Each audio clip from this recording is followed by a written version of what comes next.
life.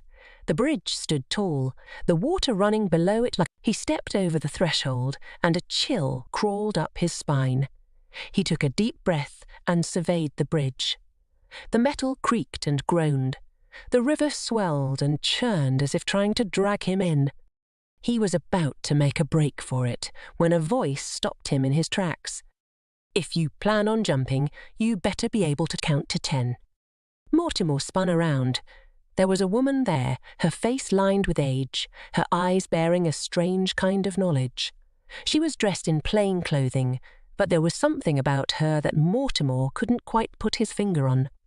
"Who are you?" Mortimer asked. "I'm no one," the woman said. "But you can count, can't you?" Mortimer shook his head. He had always had difficulty with numbers. He was so embarrassed by his inability to count that he had never even tried to learn. The woman smiled. "That's all right. It's not a requirement for being human." She reached out and touched his arm. "Come with me. I have something that can help you." Mortimer hesitated, but the woman's words had given him a glimmer of hope. He followed her off the bridge, and they walked together in silence until they reached an old building. The woman opened the door and gestured for Mortimer to enter. Once inside, Mortimer could see that the building was a school. There were chairs and desks, and a whiteboard on the wall. The woman explained that it was a special school designed to help people like Mortimer who had difficulty with numbers. She said she had been teaching there for many years, and that she could help Mortimer learn to count.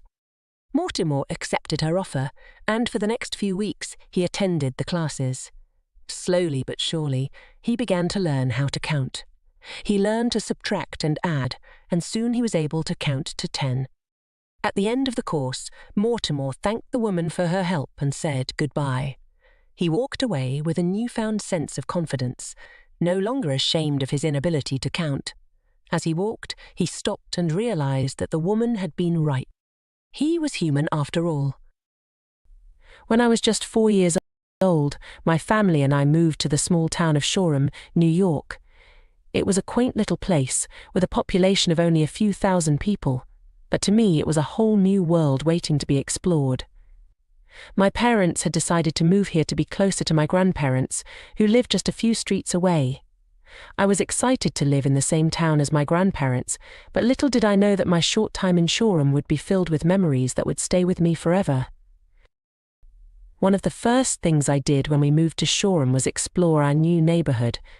I remember riding my bike down the streets, marveling at the rows of colorful houses and the beautiful gardens that lined the sidewalks. The streets were quiet, with only the occasional car passing by. It was a stark contrast from the bustling city we had come from, and I loved the peacefulness of it all. But what truly made Shoreham special to me were the friends I made. Being an only child, I was always looking for someone to play with and have adventures with. And I was lucky enough to find just that in my new neighborhood. I remember the first time I met my neighbor, Jay.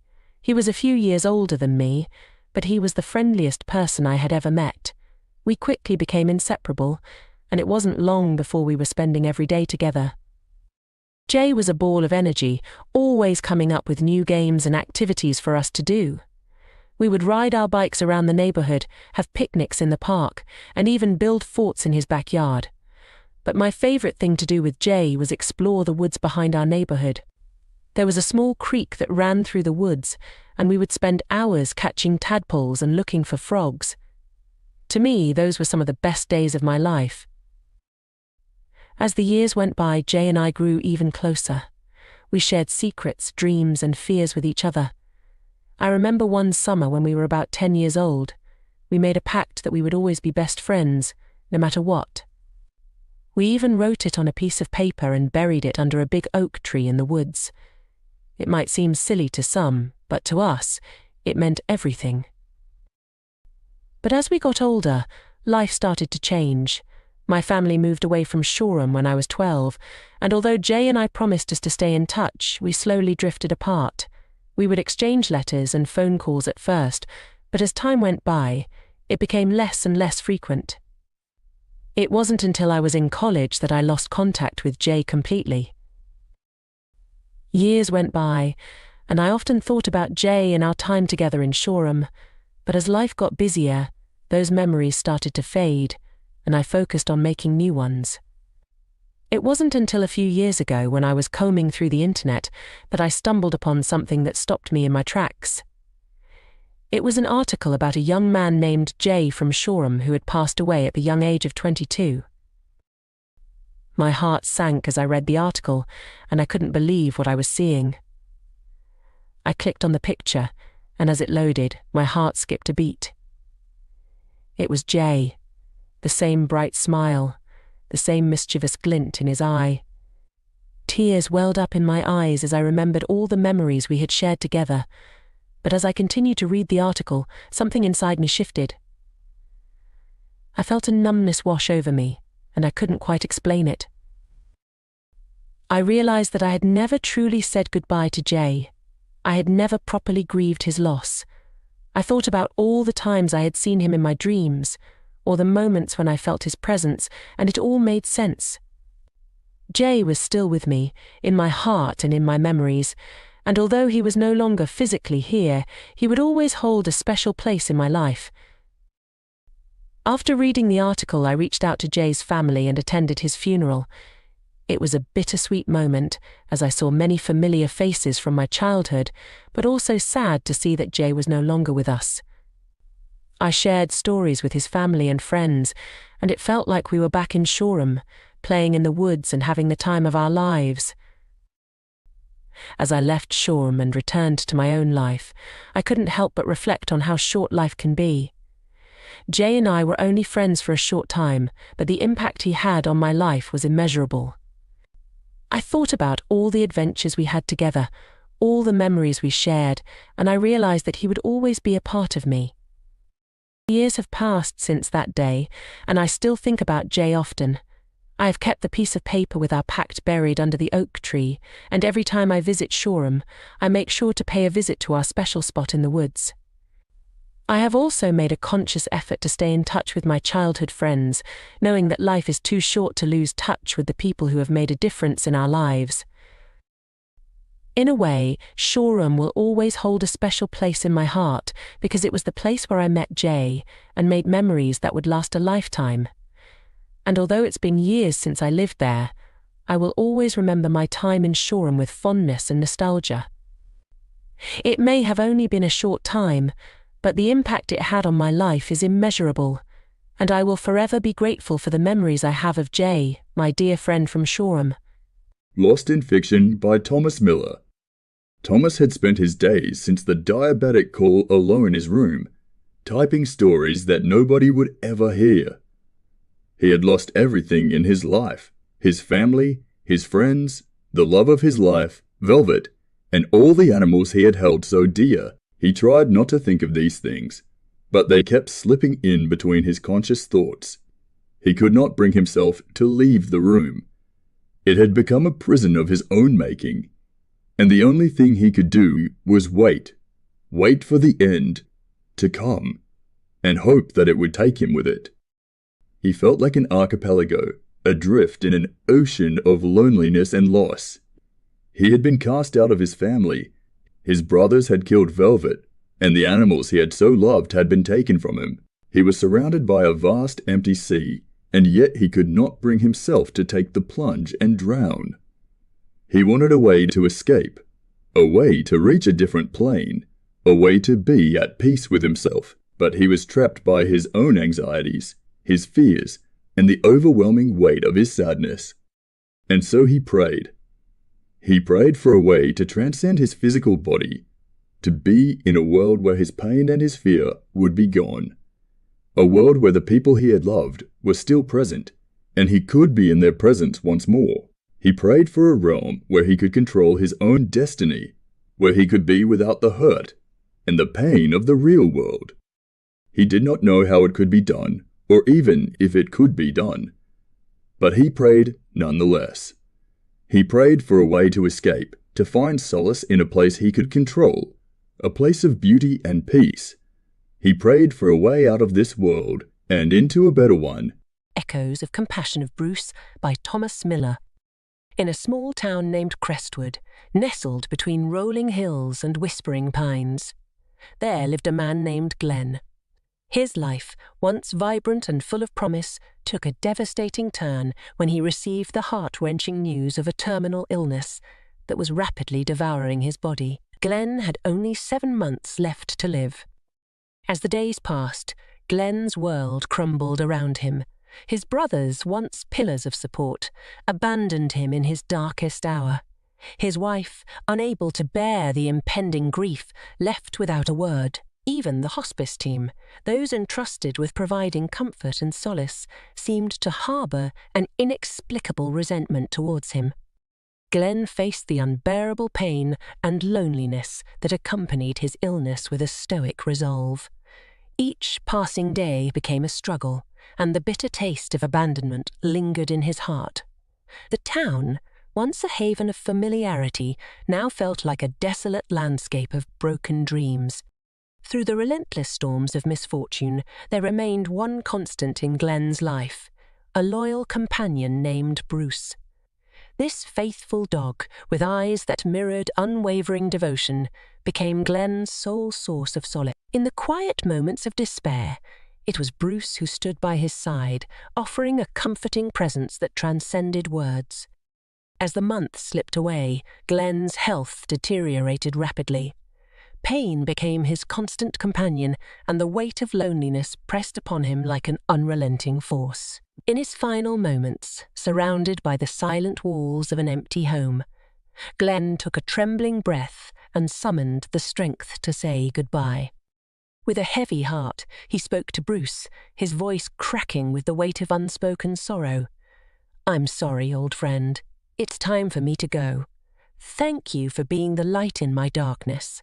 Bruce, sensing the gravity of the moment, nuzzled closer, as if trying to absorb some of Glenn's pain.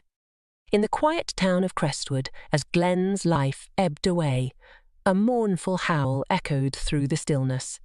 Bruce, the loyal dog, bared his grief to the world. The haunting sound carried through the hills, resonating with the hearts of those who heard it. The townspeople, unaware of Glenn's struggles, were stirred by the mournful cry. It was as if Bruce, in that final moment, sought to announce to the world that a gentle soul had departed. The town, now touched by the unspoken tragedy of Glenn's lonely journey, recognized the silent plea for compassion that had gone unanswered. When the news of Glenn's passing reached the ears of the townspeople, a sombre realization settled upon them. In the quiet corners of their hearts, regret lingered for not extending the hand of kindness to a man who had faced the depths of despair. The absence of mourners at Glenn's funeral served as a poignant reminder of the importance of compassion and love, especially in the twilight moments of a person's life. And so, in the memory of a man named Glenn, Crestwood learned a solemn lesson: to be kind, to show love, and to extend a hand of compassion, for one never truly knows the weight that another may carry. In the end, it was not the riches, the accolades, or the worldly successes that mattered, but the warmth of human connection and the enduring loyalty of a faithful friend named Bruce, who continued to wait by Glenn's side even in death.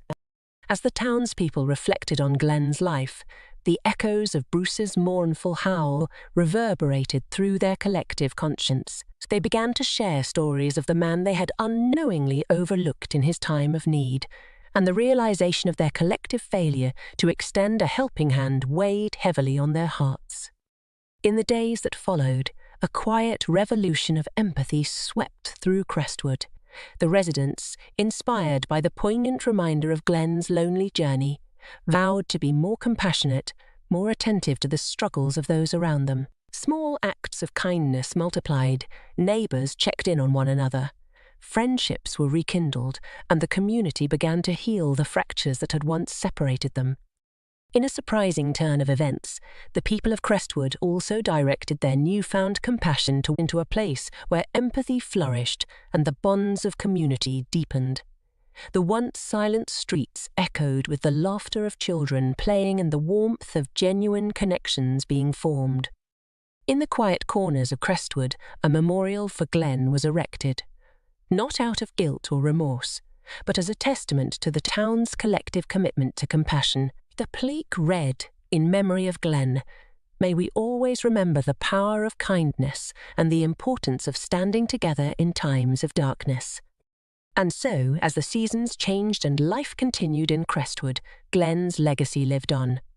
The town, once marred by missed opportunities for compassion, had blossomed into a community that embraced the inherent value of human connection. In every act of kindness, in every shared smile, and in the collective effort to be there for one another, the people of Crestwood paid homage to the man whose lonely departure had sparked a transformative journey toward empathy and love. Over time, the once disconnected residents of Crestwood discovered a profound sense of fulfillment in their newfound community spirit. The echoes of Glenn's story, intertwined with Bruce's loyalty, lingered in the collective consciousness of the town, serving as a constant reminder of the importance of compassion. As the years unfolded, Crestwood continued to evolve into a place where people genuinely cared for each other. The spirit of unity that had blossomed after Glenn's passing extended to support networks for the elderly, outreach programs for those facing adversity, and a deepened sense of responsibility for the well-being of every member of the community. Bruce, the faithful dog, became a symbol of loyalty and compassion. The town rallied around him, recognizing the role he played in highlighting the need for connection. In honor of Bruce's unwavering devotion, a community initiative emerged to support local animal shelters and promote responsible pet ownership. The once quiet memorial for Glenn became a focal point for gatherings, not of mourning, but of celebration. Each year, on the anniversary of Glenn's passing, the people of Crestwood came together to share stories of kindness, resilience, and the transformative power of empathy. The memorial, surrounded by vibrant flowers and the laughter of children playing, stood as a testament to the enduring impact of one man's lonely journey. In a surprising twist of fate, a filmmaker from Crestwood decided to create a documentary about Glenn's life and the subsequent transformation of the town. The documentary, titled Echoes of Compassion, captured the hearts of audiences far beyond Crestwood. It became a poignant reminder to people everywhere of the profound impact simple acts of kindness could have on a community. Inspired by Crestwood's story, communities around the world began to re-evaluate their own values. Acts of kindness rippled through neighborhoods, cities, and nations, creating a global movement that sought to break down barriers and foster genuine connections. The legacy of Glenn, once a man who faced the world alone, had become an enduring beacon of Crestwood, the town that had learned the importance of compassion through sorrow, stood as a testament to the transformative power of empathy and the enduring legacy of a man and his loyal dog named Bruce. The documentary, Echoes of Compassion, went on to win awards and gained widespread recognition, reaching audiences across the globe. Crestwood became a symbol of resilience and community spirit, inspiring other towns and cities to reflect on their own capacity for kindness. As the years passed, the lessons learned from Glenn's story continued to shape Crestwood's identity. The town had become a beacon of compassion, drawing in visitors who sought to experience the warmth and connection that defined the community. The once divided residents now stood united, bound by a shared commitment to empathy. The memorial for Glenn evolved into a community hub, hosting events that celebrated the triumph of compassion over adversity. Every year, on the anniversary of Glenn's passing, Crestwood held a festival dedicated to acts of kindness. Residents and visitors alike participated in volunteer activities, shared stories of overcoming challenges, and reinforced the values that had transformed their town. Bruce, the canine hero of the story, became a beloved figure in Crestwood. The town erected a statue in his honor, capturing the essence of loyalty and love. The local animal shelter flourished with support, and the people of Crestwood continued to adopt pets, recognizing the profound impact animals could have on human lives. In the wake of Crestwood's transformation, neighbouring towns began to implement their own initiatives to foster empathy and community bonds. The documentary inspired a wave of positive change, illustrating that even in the face of tragedy, communities could rise above adversity and create a better, more compassionate world. As the town's story spread, an unexpected reunion took place. Glenn's estranged brothers, having seen the documentary, reached out to Crestwood, expressing remorse for their actions. Touched by the town's transformation, they sought reconciliation and, in time, became active members of the community, contributing to Crestwood's ongoing journey of healing. Crestwood's legacy reached far beyond its borders, becoming a model for other communities to follow. The Crestwood effect became a term used to describe the transformative power of compassion, echoing through communities across the world. Glenn's name, once associated with sorrow and loneliness, now carried a different resonance, a symbol of the enduring ability of communities to come together, support one another, and create lasting change. The lessons of Crestwood served as a testament to the idea that, even in the face of the darkest moments, the human spirit could prevail with love, kindness, and unwavering solidarity. Glowing Love of an Eternal Love by Thomas. Her groom, Edgar, stood at the end of the aisle, his face illuminated with pure adoration. The church was filled with the warm glow of candlelight, and the scent of fresh white roses wafted through the air. Lenore's heart fluttered as she approached Edgar, his smile growing wider with each step she took. She couldn't believe this was finally happening. After months of waiting, they were finally going to be married. It felt like a dream, and she was afraid that if she closed her eyes, she would wake up and find herself back in their small apartment, still waiting for this day to come. But as she reached the altar and took Edgar's hands in hers, she knew that this was real. This was her moment, her happy ending. Nothing could take this away from her. The priest began the ceremony, his words a blur as Lenore gazed into Edgar's eyes. She didn't need to listen to the vows essay, she knew them by heart. She had dreamed of this day for so long, and now it was finally here. As the priest pronounced them husband and wife, Lenore felt tears of joy pricking at her eyes. She leaned in for their first kiss as a married couple, the cheers and claps of their loved ones filling the church. But just as their lips were about to meet, a loud cough echoed through the church, breaking the moment.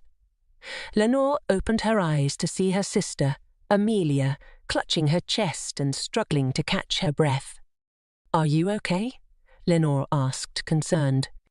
Amelia shook her head, her face pale. "I don't feel well," she managed to say before collapsing to the ground. Panic swept through the church as guests rushed to Amelia's side. Lenore's mother, a nurse, quickly assessed her and declared that they needed to get Amelia to a hospital immediately. Lenore's heart sank as she watched her sister being carried out of the church. She had been looking forward to having Amelia by her side on her special day, but now she was being taken away by a deadly illness. But Lena couldn't dwell on her sister's illness for long. She was a newlywed now, and it was time to celebrate with her husband. As they made their way to their reception, Lenore tried to push away thoughts of Amelia and focus on the happiness of the... But as the night went on, more and more guests began to fall ill. Some even had to leave the reception early, their faces pale and their bodies weak. Lenore couldn't help but feel guilty. Maybe she shouldn't have had the wedding during a pandemic, but she couldn't have predicted that it would become this severe. And besides, she and Edgar had waited so long to be married. They couldn't wait any longer. As the last guests left and the reception came to an end, Lenore and Edgar retired to their hotel room. As they lay in bed together, Lenore couldn't shake off the feeling of unease. She knew that the Spanish flu was spreading rapidly, and she couldn't help but worry about her loved ones, especially her sister. But Edgar held her close and reassured her that everything would be okay. They were together now. But the next morning, Lenore woke up to find Edgar cold and unresponsive next to her. She shook him, calling his name, but he didn't stir. Panic consumed her as she realized that he was gone. Just like that, her happy ending was taken away from her. Lenore couldn't believe this was happening. She had finally found the love of her life, only to lose him on their wedding night. As she sat next to his lifeless body, tears streaming down her face, she couldn't help but think that this was just her luck. She had never been able to catch a break, and now, during a pandemic, she couldn't even have a happy ending. But she refused to let Edgar's death be in vain. She had to keep going. She made her way back to her family's home, where Amelia was still recovering from the flu. Lenore vowed to take care of her sister and help her get back on her feet. But as the days and weeks went by, the Spanish flu showed no signs of slowing down. It seemed like every day, more and more people were falling ill and dying. Lenore did her best to help in any way she could, but she couldn't help but feel overwhelmed and scared. Amelia's condition was improving, but Lenore knew that she couldn't stay with her forever. She had to find a way to support herself, especially now that she was alone and had no husband to rely on. She managed to find a job at a local factory, sewing masks and gowns for healthcare workers. It was hard work, but she was grateful to have a steady income. But every night, as she lay in bed alone, she couldn't help but think about Edgar. She missed him more than words could express, and she couldn't imagine ever finding love again.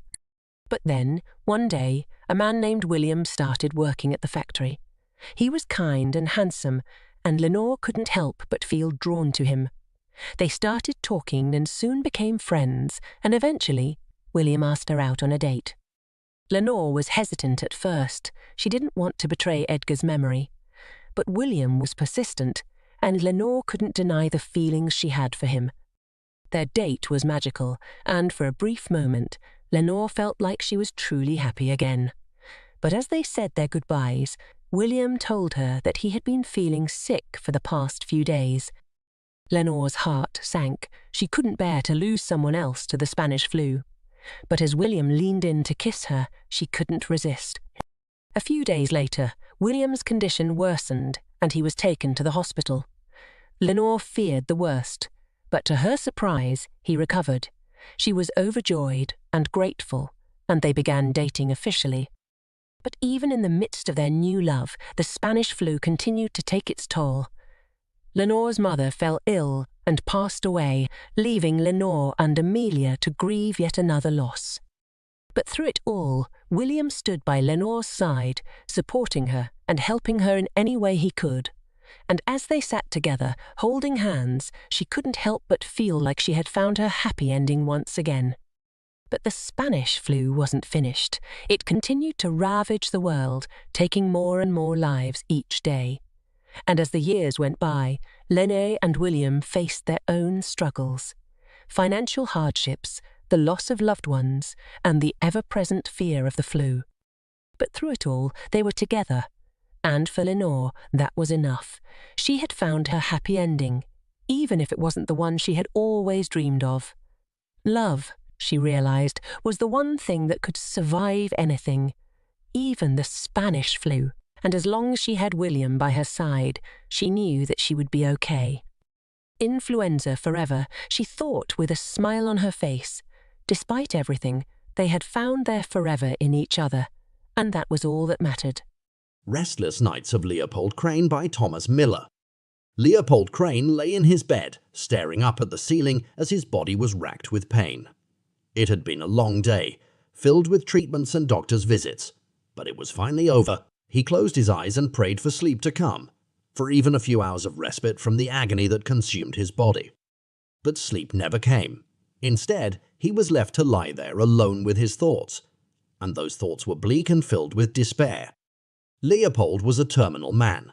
He had been diagnosed with a rare and deadly form of cancer, and the doctors had given him only a few months to live. Ever since that diagnosis, his world had been turned upside down. He had lost his job, his friends, and even his home. The only thing that remained was his beloved dog, Smitty, who was now his constant companion. But even Smitty couldn't ease the pain that Leopold felt every day.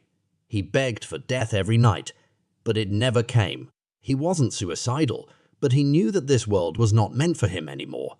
He had stopped caring about everything and just waited for the end to come. As he lay there, he thought about the life he used to have.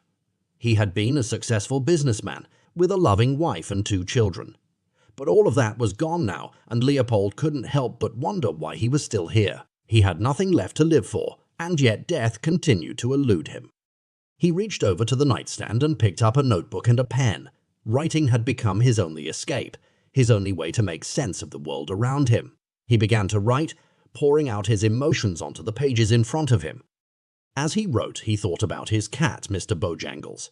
He had been with Leopold for over 10 years, and they had been inseparable. But a few weeks ago, Mr. Bojangles had passed away, peacefully in Leopold's arms. It was one of the few moments in recent times when Leopold had felt some semblance of peace. But that peace was short-lived, and now Leopold was left with only memories and a deep sense of loss. He closed his eyes and pictured the night that Mr. Bojangles had died. The rain had been pouring down, and Leopold had been sitting on his front porch, holding his beloved cat in his arms.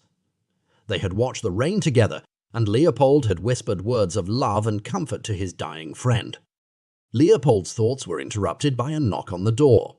He sighed and made his way to the front of the small apartment. He opened the door to find his neighbor, Mrs. Jenkins, standing on the other side. "Leopold, dear, are you all right?" she asked, concern etched on her face. "I'm fine, Mrs. Jenkins. Just couldn't sleep." Leopold replied with a forced smile. "You should try to get some rest. You know how important it is to take care of yourself," Mrs. Jenkins scolded gently. She had taken it upon herself to be Leopold's unofficial caretaker, checking on him every day and making sure he was eating and taking his medicine. "I know, Mrs. Jenkins." "Thank you," Leopold replied, trying to hide the pain in his voice. Mrs. Jenkins gave him a sympathetic smile and patted his arm before leaving. Leopold closed the door and made his way back to his bedroom. He lay down on the bed and stared at the ceiling once again. The rain was still pouring down outside, and the sound of it was soothing in a way. He closed his eyes and drifted off into a restless sleep. He dreamed of his wife Anne and how she used to hold him close on nights like this. He could almost feel her arms around him, her voice whispering words of love and comfort in his ear. But when he woke up, she was gone, and he was left alone once again. He couldn't keep living in the past, holding on to memories that were slowly fading away. He had to find a way to live in the present, even if it meant facing the reality of his illness every day. He got up and made his way to the bathroom, splashing cold water on his face to help clear his thoughts. He looked in the mirror and saw a tired and broken man staring back at him. The lines on his face seemed deeper, and his eyes were sunken from lack of sleep. He wondered how much longer his body could hold on, how much longer he would have to endure this pain and suffering. But then he thought of Smitty, waiting for him in the other room, and he knew that he had to keep fighting. He had to keep going for his faithful companion, who had never left his side since the day he was diagnosed. He made his way back to the bedroom and sat down at his desk. He opened his notebook and began writing again, pouring out his heart and soul onto the pages. He wrote about his fears and his hopes, his pain and his love. He wrote until his hand ached, and then he wrote some more. As he wrote, he felt a sense of peace wash over him. It was fleeting, but it was there. He looked down at the words he had written and felt a sense of accomplishment. He had poured his heart out onto those pages, and it was a cathartic experience.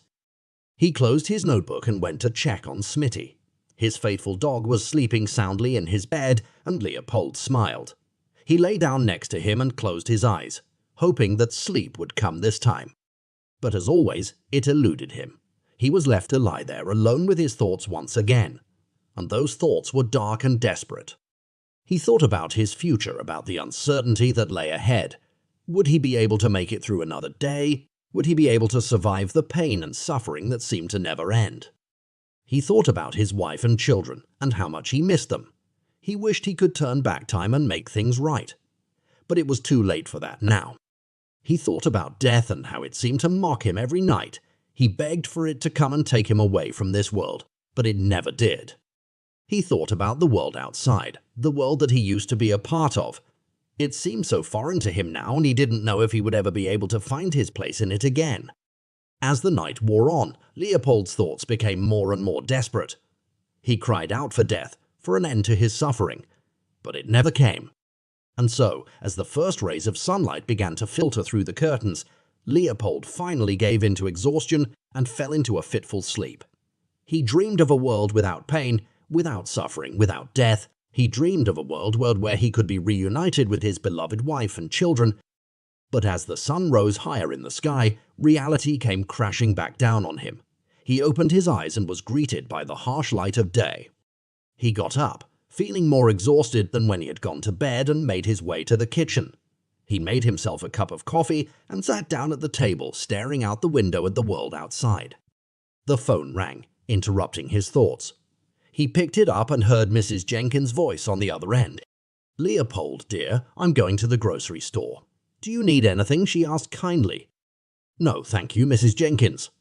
"I'm fine," Leopold replied. "Well, if you change your mind, you know where to find me," Mrs. Jenkins said before hanging up. Leopold finished his coffee and made his way back to his bedroom. He sat down at his desk and opened his notebook once again. He read over the words he had written the night before, and a sense of peace washed over him once again. He knew that he couldn't keep living in the past, holding on to memories that would never come back. He had to find a way to make the most of the time he had left, to find some sense of purpose in this world that seemed to have no place for him. He picked up his pen and began to write, pouring out his heart onto the pages once again. And as he wrote, a small spark of hope ignited within him. Maybe, just maybe, there was still something worth living for in this world. Dr. Alexa Groundwater had never been one for late nights. But tonight, with the call coming in from the observatory, she had to stay up. Something was happening that no scientist had ever seen before, and she was going to be the one to witness it. The alarms were already sounding as she stepped into the lab. Lights were flashing, and the doors slid open as she walked through. In the center of the room sat a large monitor, and it was here that Alexa found her colleagues gathered around. "What is going on?" she asked, her voice shaking. "We don't know," one of the scientists replied. "It appears to be some kind of seismic activity, but we can't get a reading on it from any of our sensors. We think it's coming from the other side of the planet." Alexa quickly moved over to the monitor, her eyes already scanning the data. It was true. The readings were not normal. She could feel the ground shaking beneath her feet, and she knew something was happening. "We need to get to the observatory," she said urgently. "We have to figure out what's going on before it's too late." The group quickly grabbed their gear and sprinted out into the night. Alexa looked up into the sky as they ran, and what she saw made her gasp. Above them, the stars were disappearing one by one as though someone had drawn a curtain over them. "What is this?" Alexa asked. "It's like the entire planet is being covered in darkness," one of her colleagues replied. They made it to the observatory in record time and began to set up their equipment. Alexa felt a chill of fear as she looked through the telescope. The stars were gone, and in their place was a wall of blackness. It was like someone had taken a giant eraser and wiped out the night sky. "What is this?" she whispered. "We don't know," one of the scientists said. "But whatever it is, it's powerful, and it's getting closer." Alexa continued to watch through the telescope, her heart pounding in her chest. She could now see the blackness moving across the horizon, expanding in all directions. It was like the planet was being swallowed up, inch by inch. She knew it was time to go. She shouted for the others to come, and they ran out of the observatory. The ground was shaking beneath their feet, and the sky had gone completely dark. The only light was from the stars that were still visible, twinkling like distant candles in the night. The group ran for their lives, all of them trying to make it back to the lab before the darkness swallowed them whole. Alexa could feel the fear gripping her chest, making it hard to breathe. She knew that whatever was happening, it wasn't going to end well. But as they reached the lab, Alexa had a strange feeling wash over her. She thought of her family and the life she was about to lose. She thought of the people she had loved and those she had failed. She thought of the planet and the beauty it held and the way it was now being taken away. In that moment, a single tear fell down her cheek, and as the darkness enveloped the earth, Alexa took her last breath. The True Meaning of the Open Road by Thomas Miller. In the vast expanse of the American Southwest, where the sun sets with a golden hue that seems to set the very air ablaze, lies the iconic Route 66. This storied road, a symbol of freedom and adventure, stretches across the heartland, connecting the small towns and communities that dot its path. It's more than just asphalt and signs, it's a living museum of Americana, a testament to a bygone era that continues to captivate the imagination. As I journey down this historic route, each mile seems to tell a story, each bend in the road promising a new chapter of discovery. The small towns, once thriving hubs of activity, now whisper tales of their past glory to anyone willing to listen. These are places where everyone knew your name, where the local diner wasn't just a place to eat but a community gathering spot, where stories were shared over a cup of coffee, still warm from the pot. Driving through, I can't help but be drawn to the roadside attractions that defined the golden age of American road trips in the 60s and 70s. Even though many are boarded up, their spirit remains undiminished. The giant, faded billboards still beckon with promises of mystery and wonder, from the largest ball of twine to the caverns proclaimed to be bottomless. Each one holds a story, a piece of history that refuses to be forgotten. Standing there, with the cool desert breeze brushing against my face, I can almost hear the laughter and joy that once filled these places. It's as if the air itself is imbued with the memories of families who found delight in these simple pleasures. One such memory comes to life as vividly as if it were happening right before my eyes. I imagine a family, much like any other, pulled over at one of these attractions on a hot summer day. The grandparents, with smiles as wide as the horizon, buy their grandchildren ice cream, their first taste of this sweet treat causing eyes to light up with pure joy. The laughter that follows is infectious, echoing through the air and time itself. But as is often the case with siblings, a spat between brothers leads to a momentary panic. One runs off, his feelings hurt by an offhand comment, and for a brief moment the joy is replaced with concern as the family scatters, searching through the town. Yet, as always, things turn out all right. The family reunites, the quarrel forgotten in the face of relief, their laughter returning, a bit wiser for the experience. This, to me, is the essence of Americana. It's not just in the big, celebrated events, but in these small, almost mundane moments of joy, kinship, and overcoming minor adversities together. And yet, as I continue my journey down Route 66, I can't shake the feeling that this Americana, this integral part of our national identity, is fading away. The decline wasn't sudden, it was a slow burn that seemed to catch us off guard. What was once a vibrant tapestry of communal and family life has gradually faded into the background noise of modernity. Driving past a diner that seems to be the last bastion of the community, I stop. It's as if the establishment itself is a time capsule, showing what might have been, what was, and what still lingers, if only in spirit. The neon sign, flickering with the promise of home-cooked meals, beckons me in. Inside, the air is filled with the scent of coffee and pie, the walls adorned with photographs of the town in its heyday.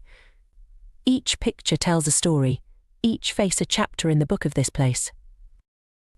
As I sit at the counter, sipping on a cup of coffee poured by a waitress who has clearly seen it all, I realize that while the form of Americana may have changed, its heart still beats strong. It's in the resilience of these small towns, in the memories cherished by those who remember, and in the stories passed down to those too young to have witnessed it themselves. It's in the realization that despite the boarded-up attractions and the quiet streets, the spirit of those times lives on. Perhaps the true essence of Route 66 and the Americana it represents isn't in the physical remnants we strive to preserve, but in the connections and memories they inspire. As I continue down the road, I carry with me not just the sights and sounds of this journey, but the heartfelt understanding that, though the world changes, the joy, laughter, and sense of community that once flourished along this iconic highway will always find a way to endure. In the end, that's what makes the open road so endlessly fascinating, the promise of discovery, not just of places, but of ourselves and the bonds that tie us to our past and to each other. The sun dips lower, painting the sky with strokes of orange and purple as I make my way further along Route 66. This highway, a ribbon of dreams stretching across the heartland, invites not just nostalgia but reflection. With each passing mile, the road seems to ask, what have we lost, and what remains to be found? As night falls, the neon signs of motels and diners begin to glow, beacons in the growing darkness. These lights, reminiscent of a time when travel was as much about the journey as the destination, still offer a warm welcome to the weary traveller. In one such place, a neon sign flickers with the name Starlight Motel, its rays casting a soft glow over the classic cars parked outside.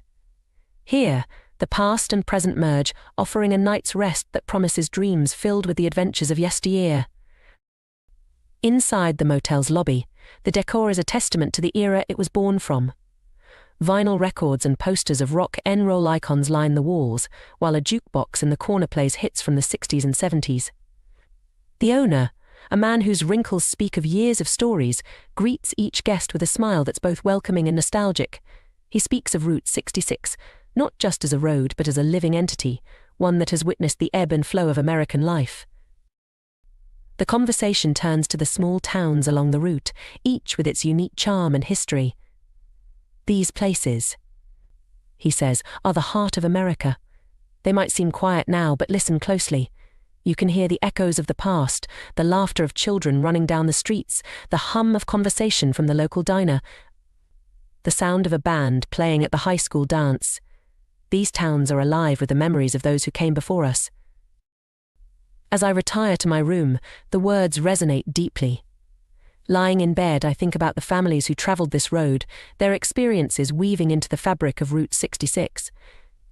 It dawns on me that the road itself is a mosaic of these stories, a testament to the resilience, innovation, and spirit of those who travelled it.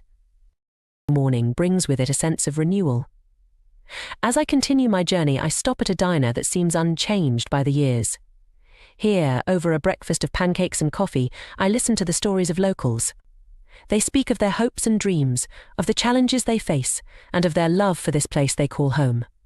Their stories are a powerful reminder that, though the world outside may change, the essence of human experience remains constant. As I drive away from the diner, the road stretching out before me, I realize that Route 66 is more than just a highway, it's a journey through the heart of America. It's a journey through time, space, and the soul of a nation. The small towns, with their quiet streets and boarded-up attractions, hold stories of joy, sorrow, and everything in between. In the end, Route 66 stands as a symbol of the enduring American spirit. It reminds us that, even in the face of change, there is beauty in remembering and honoring the past. It teaches us that the journey is as important as the destination, and that every mile travelled is an opportunity to connect with the stories and dreams that define us. As the road unfolds ahead, I carry with me a renewed sense of purpose and connection. The open road, with all its mysteries and memories, continues to beckon, offering endless possibilities for discovery and reflection. And in this journey I find not only the essence of Americana, but a deeper understanding of myself and the world around me. The landscape shifts as Route 66 meanders through deserts, over mountains and across plains, each turn revealing a new facet of America's natural beauty. This juxtaposition of the natural world against the man-made marvels along the road serves as a reminder of the delicate balance between progress and preservation. It's in this balance that the soul of Route 66 truly shines, offering a perspective that is both timeless and profoundly relevant. The sun is high in the sky as I approach a town that seems to have defied the passage of time.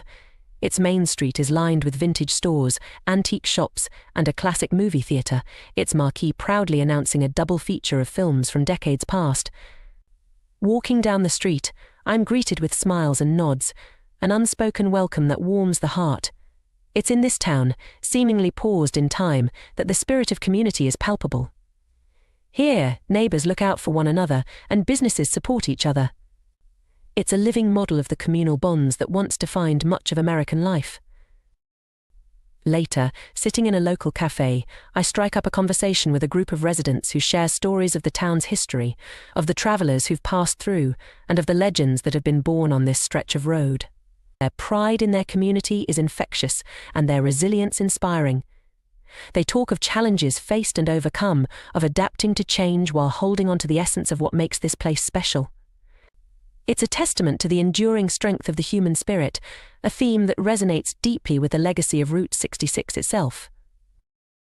As the day wanes, I find myself at a crossroads, both literally and metaphorically.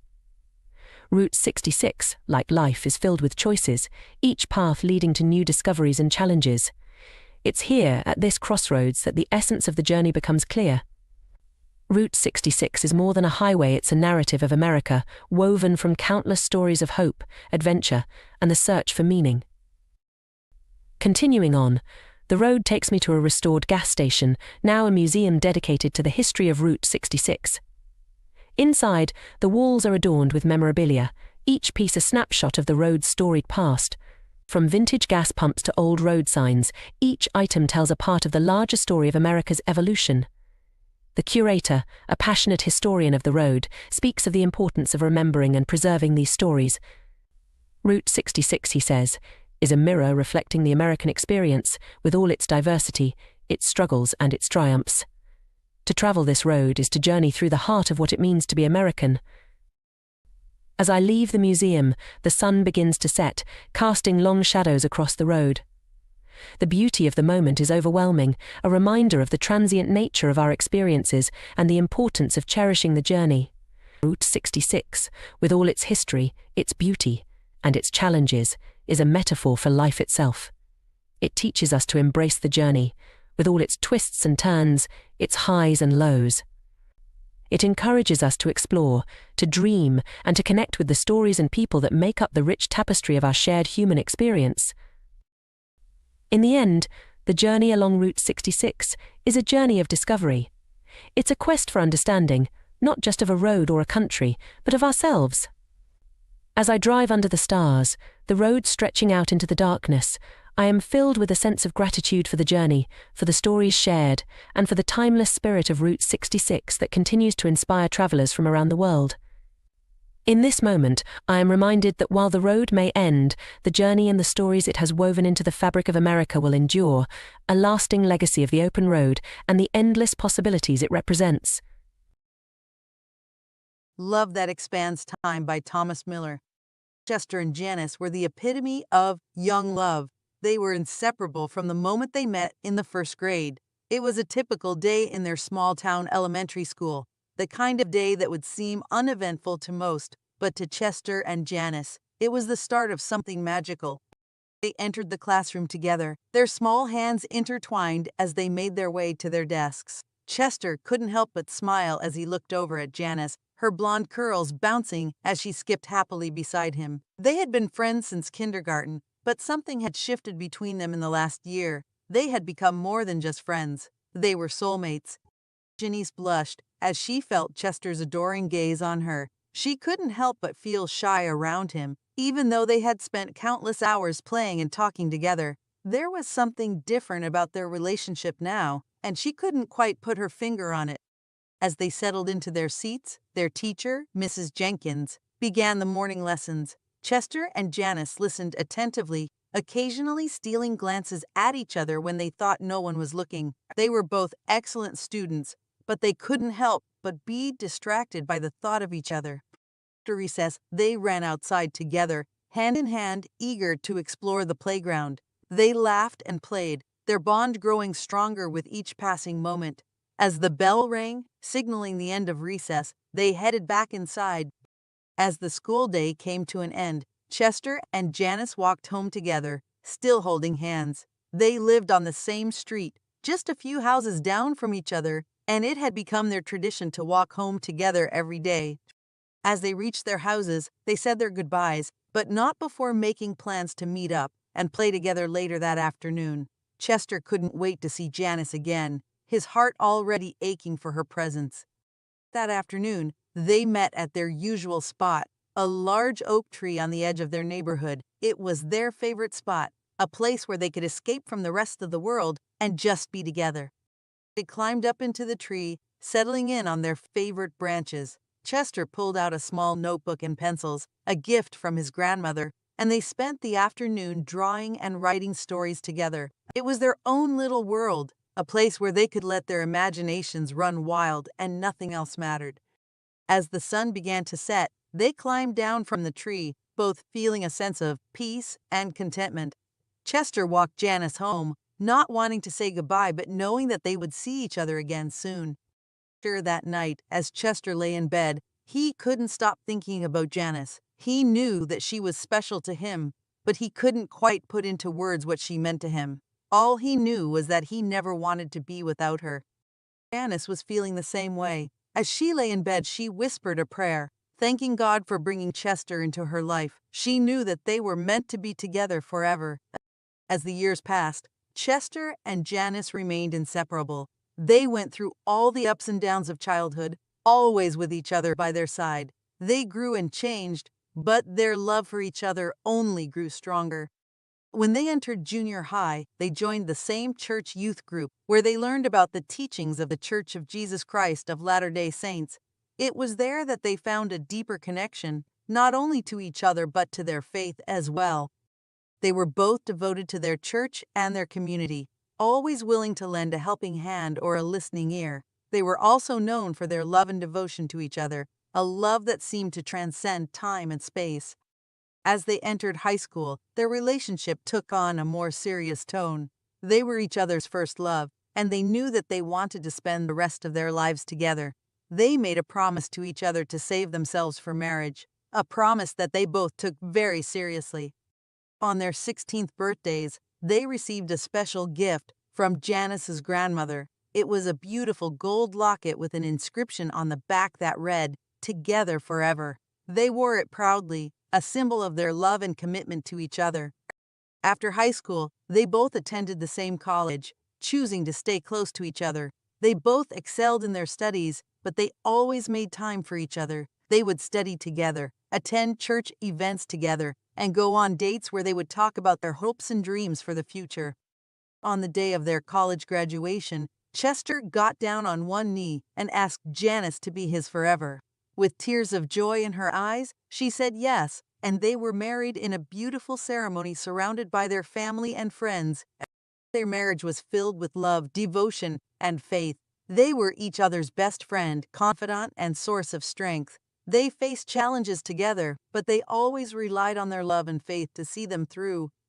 They both held important roles in their community and their church, always serving those around them with love and compassion. They were a shining example of what true love and devotion look like, and their love story inspired many. As they celebrated their 50th wedding anniversary, Chester and Janice sat on their front porch swing, holding hands and watching the sunset. They were both in their 80s now, but their love for each other had not diminished in the slightest. Janice rested her head on Chester's shoulder, and he wrapped his arm around her, pulling her close. They were both content, knowing that they had lived a life full of love, faith, and devotion.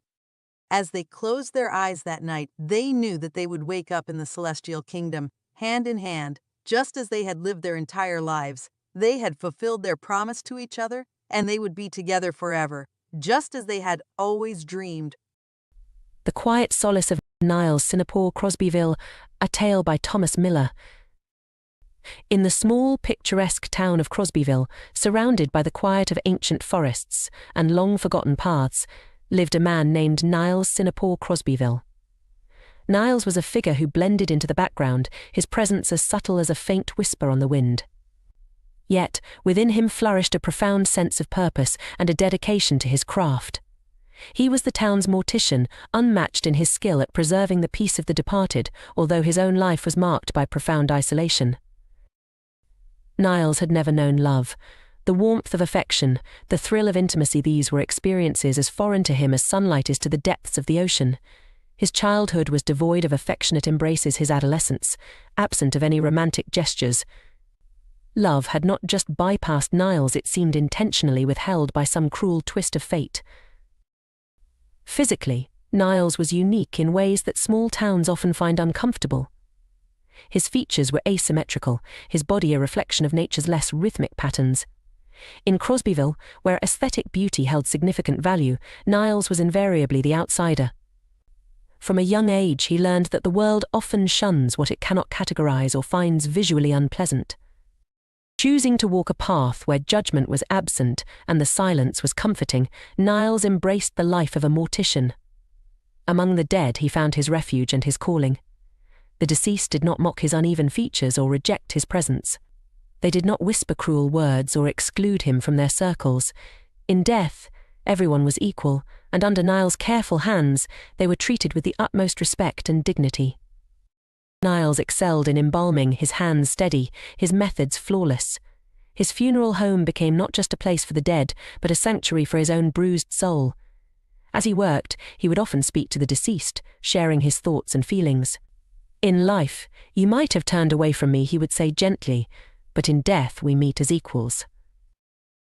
However, darkness lingered in the corners of Crosbyville, as it does in all communities. The mayor, a man of significant influence but scant integrity, viewed Niles with suspicion and distaste. Niles' solitary nature and his peculiar profession made him a target for rumors and disdain. Malicious whispers began to spread, dark and vile, accusing him of heinous acts against the dignity of his charges, rumors of necrophilia that tainted the air with horror. These accusations, entirely baseless, were fueled by envy and the petty cruelty of those who disliked Niles' eccentricity. Yet, he continued his work, hoping against hope that the truth of his character would outshine the lies.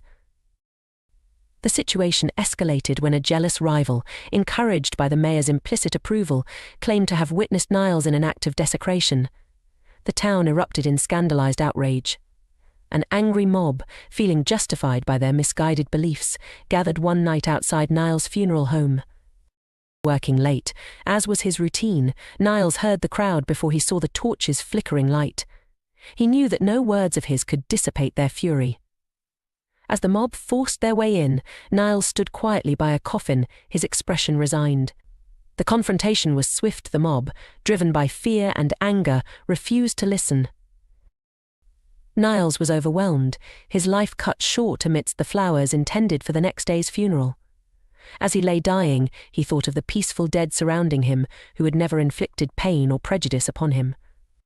In death, he would join their ranks, perhaps finally free from judgment. The story of Niles Singapore Crosbyville, as told by Thomas Miller, paints a vivid portrait of a life marked by solitude but defined by integrity and dedication. It serves as a poignant reminder of the destructive power of prejudice and the often invisible struggles of those who do not fit societal norms. Through the tale of Niles, Thomas Miller challenges us to reflect on our own biases and to consider the consequences of our actions and beliefs. In the quiet aftermath of Niles' tragic end, we are left to contemplate the depth of our own humanity or its lack thereof. Willow Love by Thomas Miller. Beneath the gentle sweep of a weeping willow's embrace, two souls found solace upon a weathered park bench. Their love and unspoken melody resonated in the quietude of the afternoon. Fingers intertwined, their bodies nestled close, an unbreakable bond forged in the crucible of shared moments. Leaves whispered secrets to the wind, carrying their stories to distant horizons. The touch of their shoulders, tender and warm, painted an enchanting tableau of devotion. Their gazes, like intertwined constellations, spoke volumes that words dared not utter. In the tranquil haven of that park bench, time lost its dominion. Sunlight danced upon their entwined hands, each touch a promise of forever. They were a symphony of two souls, a harmonious melody amid the chaotic rhythm of the world. The bench became their vessel, sailing through memories both old and newly made. They reveled in the mundane magic of sharing stolen glances and heartfelt laughter. With the symphony of nature as their backdrop, they composed a love story that defied the limitations of language. As the sun dipped below the horizon, casting a warm, golden hue upon their world, they remained rooted in their shared haven. Their bodies, touching as if gravity itself willed them closer, whispered promises into the ether. And there, under the fading sky, they etched their love story into the very fabric of the universe. A story of two lovers, a park bench, and a love that stretched beyond the boundaries of time, a tale of hearts united in the gentlest of touches. What we can take out of this is love never dies, only thought. Story form the heart of Thomas Miller. It was a dark and stormy night, the kind of night that leaves you feeling lonely and lost. The kind of night that makes you question everything you thought you knew about the world. For Thomas Miller, it was a night filled with overwhelming sadness and a deep sense of hopelessness. He sat in his small, dimly lit apartment, staring blankly at the wall, tears streaming down his face. Thomas had been struggling for years, battling with depression and anxiety. He felt like he was drowning in a sea of darkness, unable to find a way out. He had sought help, tried therapy and medication, but nothing seemed to ease the pain and despair he felt every day. He felt like he was trapped in a never-ending cycle of despair, and he couldn't see a way out. As he sat there, lost in his thoughts, a familiar voice whispered in his ear. It was the voice of his friend John, who had taken his own life just a few months ago. John had been struggling with his own demons, and in a moment of desperation, he had ended his life. Thomas couldn't help but wonder if John had found the peace and relief he was searching for in death. The thought of suicide had crossed Thomas's mind many times before, but he'd always pushed it away, too scared of the consequences. But on this dark and lonely night, with the memory of his friend's voice haunting him, Thomas couldn't help but entertain the idea. He began to think that maybe suicide was the only way out of his pain and suffering. But then, in a moment of clarity, Thomas remembered the teachings of his faith. He was a devout Christian, and he knew that suicide was considered a sin. But as he thought about it more, he began to question the teachings of his church. How could a loving God condemn someone for wanting to end their suffering? Wasn't it better to end their pain and be with God in heaven? Thomas opened his Bible and began to read. He came across a passage that seemed to speak directly to him. It said, "For I am convinced that neither death nor life, neither angels nor demons, neither the present nor the future, nor any powers, neither height nor depth, nor anything else in all creation will be able to separate us from the love of God that is in Christ Jesus our Lord." Stira 8:39. In that moment, Thomas realized that suicide was not a sin in the eyes of God. His faith was strong, and he believed that the Lord would not judge him for wanting to end his pain. He felt a sense of relief wash over him, and for the first time in a long time, he felt at peace. But Thomas knew that he couldn't just end his life without a plan. He wanted to make sure that he would be with his friend John in heaven. He began to research different ways to end his life, looking for the quickest and most painless method. As he delved deeper into his research, he stumbled upon a website that spoke about the concept of assisted suicide.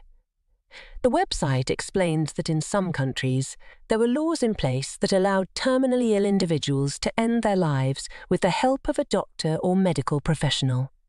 The more Thomas read, the more he felt that this was the answer he had been searching for.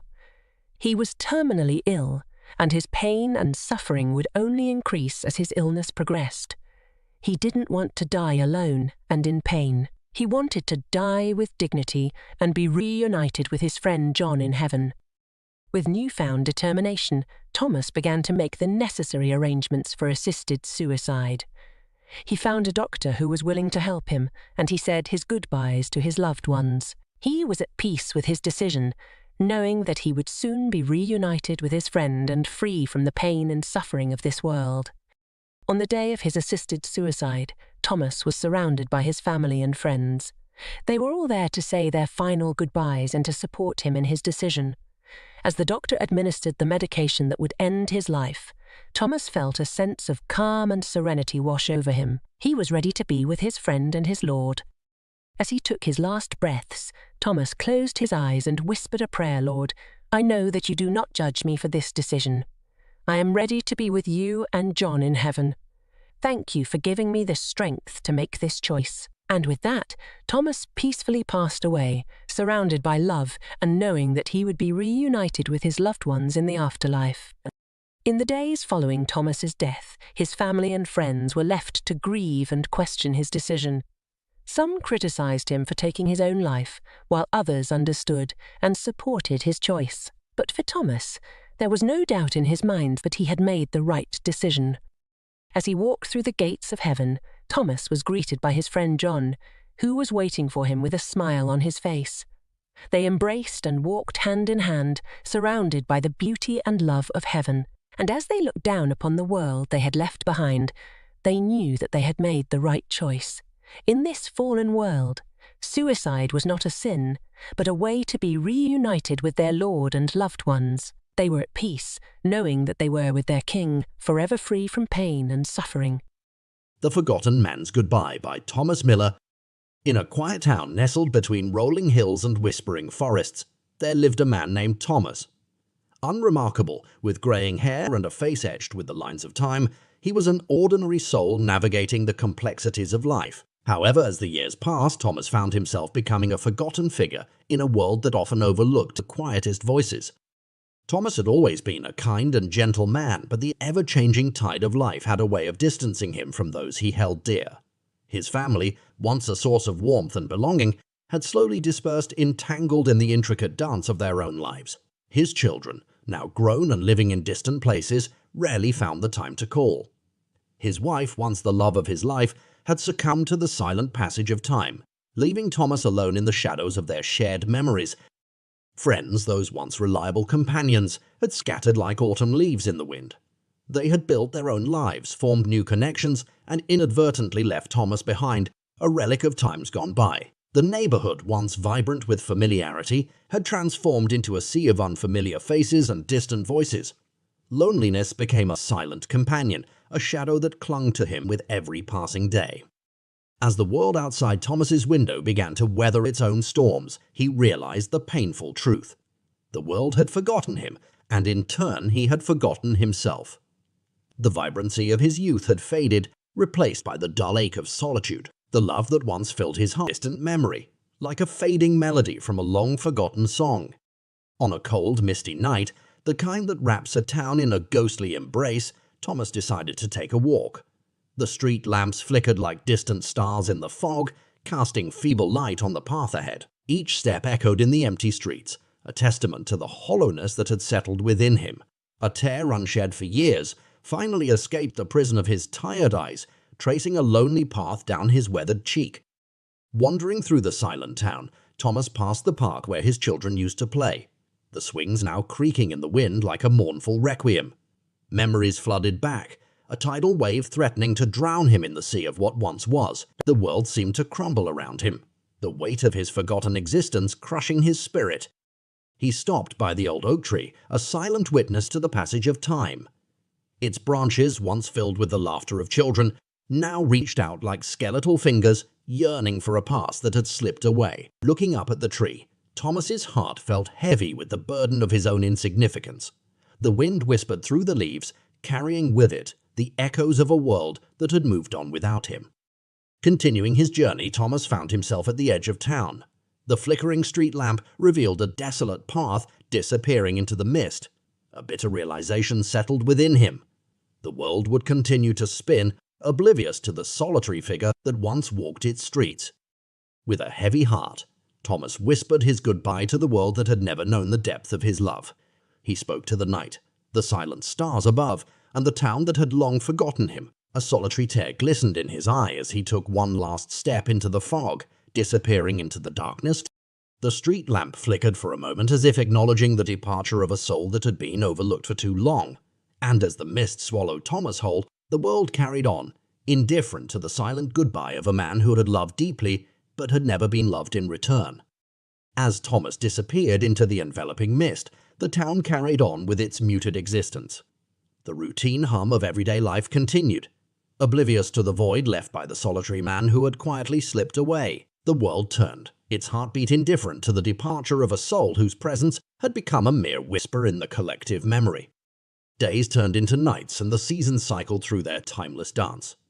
Yet in the corners of the town that once bore witness to Thomas's footsteps, there lingered a subtle ache and unspoken melancholy that seemed to seep into the very fabric of the place. The oak tree stood stoic, branches outstretched like a spectral guardian of memories, holding on to echoes of laughter and warmth that had long faded away. In the wake of Thomas's departure, those who had once known him only noticed the absence when the echoes of his existence no longer reverberated through the streets. His absence became a silent void, a gap that was felt but rarely acknowledged. The world, consumed by its relentless pace, continued its march forward, indifferent to the quiet tragedy of a man lost in the folds of time. The flickering street lamp, a faithful sentinel to the lonely path Thomas had taken, continued its vigil in the mist-laden night. Its feeble light cast long shadows on the pavement, almost as if trying to reach out to the departing soul, a final futile attempt to illuminate the path of a man who had chosen to fade away. In the days that followed, whispers of Thomas's departure circulated through the town like a subtle breeze. Some vaguely recalled the man who once lived on their street, while others dismissed his memory as a fleeting detail in the grand tapestry of their lives. The friends who had long turned their backs remained unaware of the final steps Thomas had taken into the foggy abyss. Yet somewhere in the quiet corners of the world, a sense of loss lingered. It was a loss not of a celebrated figure or a prominent presence, but of a quiet, unassuming man who had loved deeply, even if the world had failed to reciprocate. In the solitude of his departure, Thomas left behind an unspoken yearning, a lingering sadness that seemed to seep into the very essence of the town he once called home. As the years rolled on, and the town continued its journey through the passage of time, the memory of Thomas became a distant echo in the collective consciousness. His name faded from conversations, his face from photographs, and his presence from the annals of shared history. The world spun on, its indifference casting a long shadow over the legacy of a man who had quietly slipped through the cracks of remembrance. And so Thomas became a forgotten soul in a world that never paused to consider the depth of his love, the weight of his solitude, and the silent goodbye he whispered to the misty night. The street lamp continued to flicker, its light struggling against the encroaching darkness, as if yearning to illuminate a path for another lonely traveler who might be forgotten by a world too preoccupied to notice. In the years that followed Thomas's departure, the town underwent subtle changes, a metamorphosis that went unnoticed by those absorbed in their own pursuits. The oak tree, once a testament to the passage of time and the stories it held, continued to stand in silent vigil, its branches casting shadows on sidewalks where memories of Thomas had long faded. The children who once played in the park grew into adults, creating families and weaving new stories. The swings which had once echoed with the laughter of Thomas's own children now creaked in tandem with the laughter of a new generation. The old neighborhood, weathered by time, witnessed the ebb and flow of lives, the transient nature of human connections. Yet in the quiet corners and forgotten alleys of the town, there lingered a subtle undercurrent of melancholy. A few perceptive souls, attuned to the whispers of the wind and the echoes of the past, could almost feel the ghostly presence of a man who'd walked those streets with a heavy heart. Thomas's absence became a peculiar void, a haunting reminder that love, when unnoticed, could dissipate like mist into the vast expanse of forgotten yesterdays. The street lamp, the flickering witness to Thomas's final steps, remained steadfast in its place. Its light, dimmed by the passage of time, continued to cast feeble beams on the pavement below. Perhaps it held within its metal frame the echoes of Thomas's whispered guy, a tale told through the intermittent dance of its flickering glow. Meanwhile, Thomas's departure had left an indelible mark on the hearts of a few who had shared fleeting moments with him, a neighbor who had exchanged polite nods in passing, a shopkeeper who had sold him groceries, or a passerby who had caught a glimpse of a solitary figure in the fading light. All carried within them fragments of the man who had slipped through the seams of recollection. Occasionally, on misty nights reminiscent of that fateful evening, some claimed to hear a soft murmur in the wind, as if Thomas's voice lingered in the air, reaching out from the realms of forgotten memories. A shared glance between two strangers might evoke a fleeting sense of recognition, an unspoken acknowledgement of a man who had once walked those very streets, carrying a heart heavy with the weight of a love unnoticed. As the world outside continued its relentless march, the town aged gracefully, and new chapters were etched into its history. The oak tree, having weathered storms and witnessed the passage of countless seasons, stood as a silent witness to the cyclical nature of life. The street lamp, though weathered and worn, still flickered in the night, a beacon for those navigating the twists and turns of their own solitary journeys. And so, the story of Thomas became an enigma woven into the fabric of the town's narrative, a tale of love overlooked, of solitude embraced, and of a man who had ventured into the mist, leaving behind only the echoes of his silent goodbye. In the quiet corners of the town, where the whispers of the past intertwined with the present, Thomas's memory lingered, a poignant reminder that even the most unassuming souls could leave an indelible mark on a world too preoccupied to notice. Hey, this is author Thomas Miller. You have reached my YouTube channel. This is a audio book recording of all my stories in a audio form. If you would like to read some of my other stories, go to authorthomasmiller.com, where you can read all my stories free of charge. Thank you for your time and have a wonderful day. The Story of Giles Bloom by Thomas Miller. In the quiet, often overlooked town of Eldridge, Giles Bloom lived a life of understated solitude. To the outside observer, Giles might have seemed like any other inhabitant of Eldridge, with his routine trips to the local market and his occasional, reflective walks along the river that wound its way behind his modest, somewhat dilapidated cottage. However, beneath the surface of these simple actions lay a complex man, misunderstood and undervalued by those who claimed to be close to him. Giles had so-called friends, a term he himself would use with a wry smile and a shake of his head. He knew the reality of his connections with them superficial at best, non-existent at worst. His brothers, two men who had grown apart from Giles as the years marched on, often spoke of their familial bond with pride at community gatherings, claiming to keep in constant touch with their estranged brother. Yet, in truth, their calls never came, and their proclaimed affection never materialized beyond empty words. His two genuine friends, Amelia and Thomas, did care deeply for Giles. They saw past the facade of a man who preferred his own company, recognizing the thoughtful, kind-hearted individual beneath. Unfortunately, as is often the case, life's relentless pace and its myriad problems kept them from maintaining the connection they once shared. They intended to reach out, to bridge the gap that time had forged, but those intentions remained unfulfilled.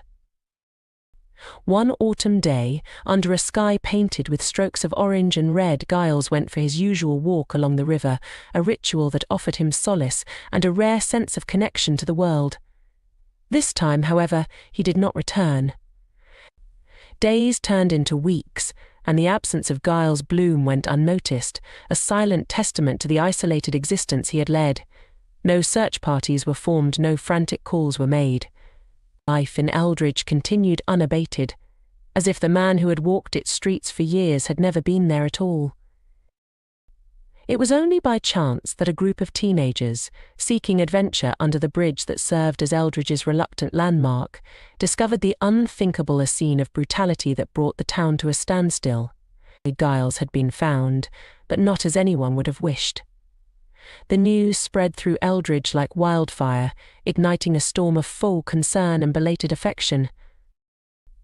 The funeral for Giles Bloom was a gathering of contradictions. His brothers delivered eulogies steeped in revisionist affection, painting a picture of a close-knit relationship that never existed. Friends and acquaintances, many of whom had not spared Giles a second thought in years, wept openly, their tears a mixture of genuine sorrow and guilt-ridden regret. Amelia and Thomas stood apart, their grief raw and palpable, mourning not only for the loss of their friend, but for the time they had let slip away. In the end, the story of Giles Bloom serves as a somber reflection on the nature of human connections and the ease with which we let them fray.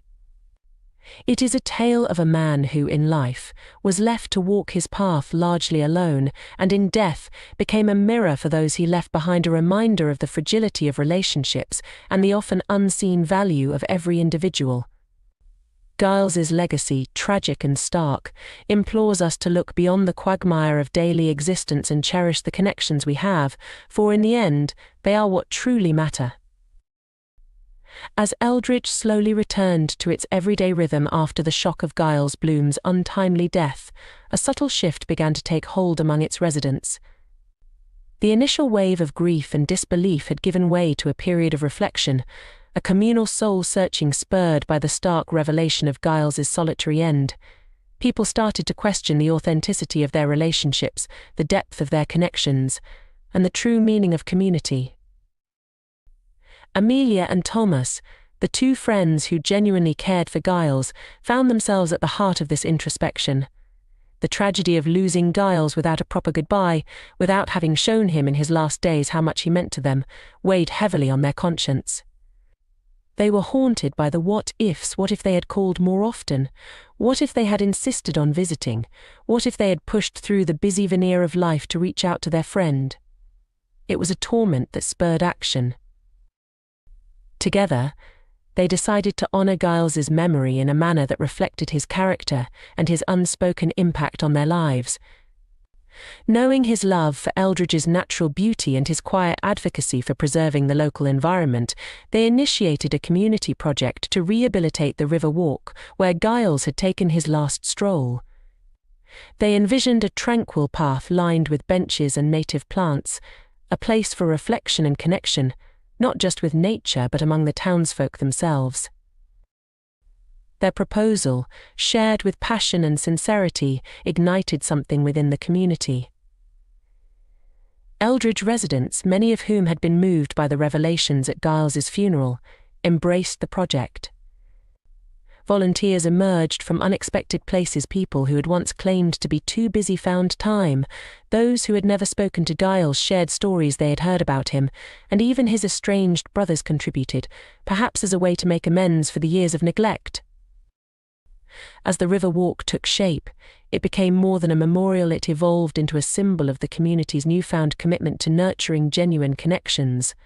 The path was christened Bloom Walk, a tribute to Giles but also a reminder of the possibility of renewal and growth from the depths of loss. The opening of Bloom Walk was a moment of collective healing for Eldridge. People gathered, not in the shadow of tragedy, but in the light of community spirit. Amelia and Thomas shared a few words, reflecting not on the sorrow of Giles's passing but on the joy of his life and the lessons his absence had taught them.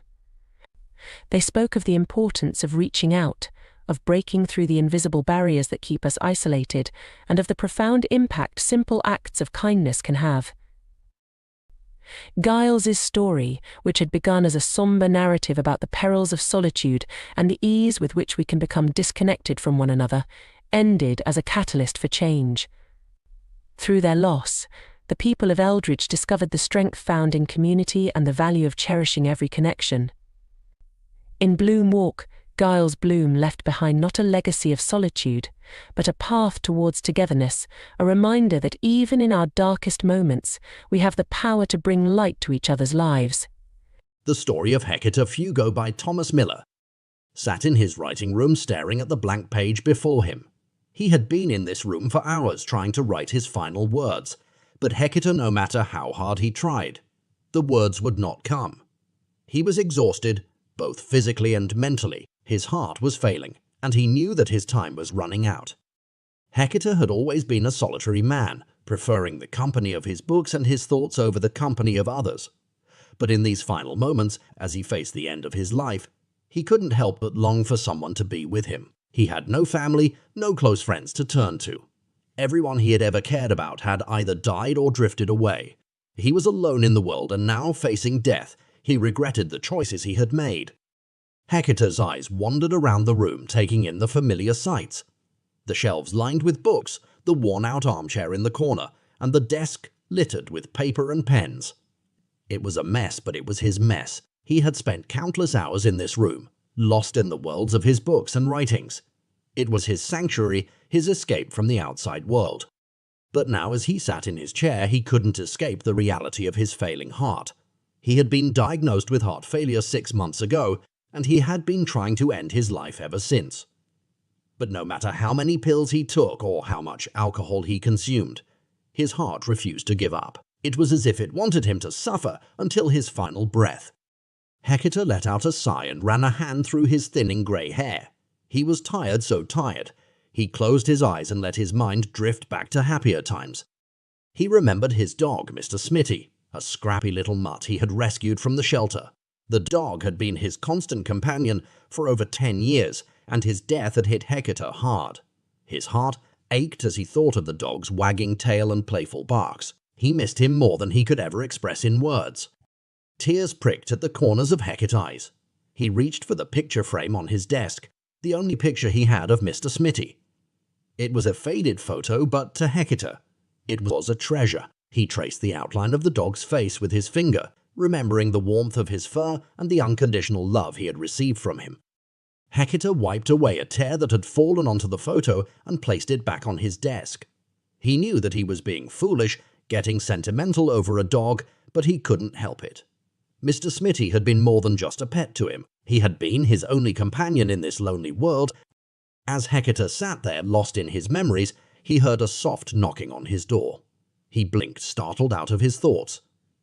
Who could that be? He didn't have any visitors, and he certainly wasn't expecting anyone. The knocking came again, a little more urgent this time. Hector slowly got up from his chair and made his way to the door. He opened it to reveal a young woman, her face hidden behind a large bouquet of flowers. "Hello," she said, her voice gentle. Hector stared at her, uncertain of what to say. He was not used to visitors, especially not beautiful young women bearing flowers. The woman smiled kindly at him. "I'm sorry to bother you, but I live next door and I noticed that you haven't been out in a while. I was worried about you, so I brought you these flowers." Hector looked at the flowers in her hands. They were a mix of bright colors, and their fragrance filled the air. He couldn't remember the last time he had seen such beautiful flowers. "Thank you," he said, his voice hoarse. The woman's smile widened. "You're welcome. I hope you enjoy them." Before Hector could say anything else, the woman turned and walked away, leaving him standing at his doorstep staring after her. He closed the door and carried the flowers to his desk, placing them next to the photo of Mr. Smitty. He couldn't believe that a stranger had brought him flowers. It was a small gesture, but it meant so much to him. Hector sat back down in his chair looking at the flowers. He didn't know what to make of the woman's visit. He didn't even know her name. But her act of kindness had touched him deeply, and for the first time in a long while he felt a spark of hope. He looked back at the blank page before him, his mind racing with thoughts. Maybe he didn't have to end his life. Maybe there was still something worth living for. He picked up his pen and began to write, the words flowing freely from his mind to the page. He wrote about Mr. Smitty, about the flowers, about the simple act of kindness that had changed his outlook on. As he wrote, he felt a weight lift from his shoulders. He realized that he didn't have to face the end of his life alone. There were still people out there who cared, even if they were strangers. Hector wrote until the sun began to set, the room growing dark around him. He turned on the small lamp on his desk and continued to write. The words poured out of him, and he couldn't stop them if he tried. He wrote about his regrets, his loneliness, and his fears. He wrote about his desire to live, even in the face of death. Finally, after hours of writing, Hector placed his pen down and leaned back in his chair. He read over what he had written, and for the first time in a long while, he felt a sense of peace. He had poured his heart out onto the page, and it felt cathartic. Hector looked at the flowers and smiled. He knew he had to thank the woman who had brought them to him. He got up from his chair, his body protesting the movement, and made his way to the door. He opened it and stepped out into the cool evening air. The street was quiet, the few remaining leaves rustling in the wind. He looked to his left and saw the woman walking down the street, her long hair dancing in the breeze. He called out to her, and she turned, surprised to see him. "Thank you," he said, his voice stronger now. The woman smiled at him. "You're welcome. I hope the flowers brought a little joy to your day." "They did," Hector said, a genuine smile forming on his face. The woman's smile widened. "I'm glad. Take care, sir."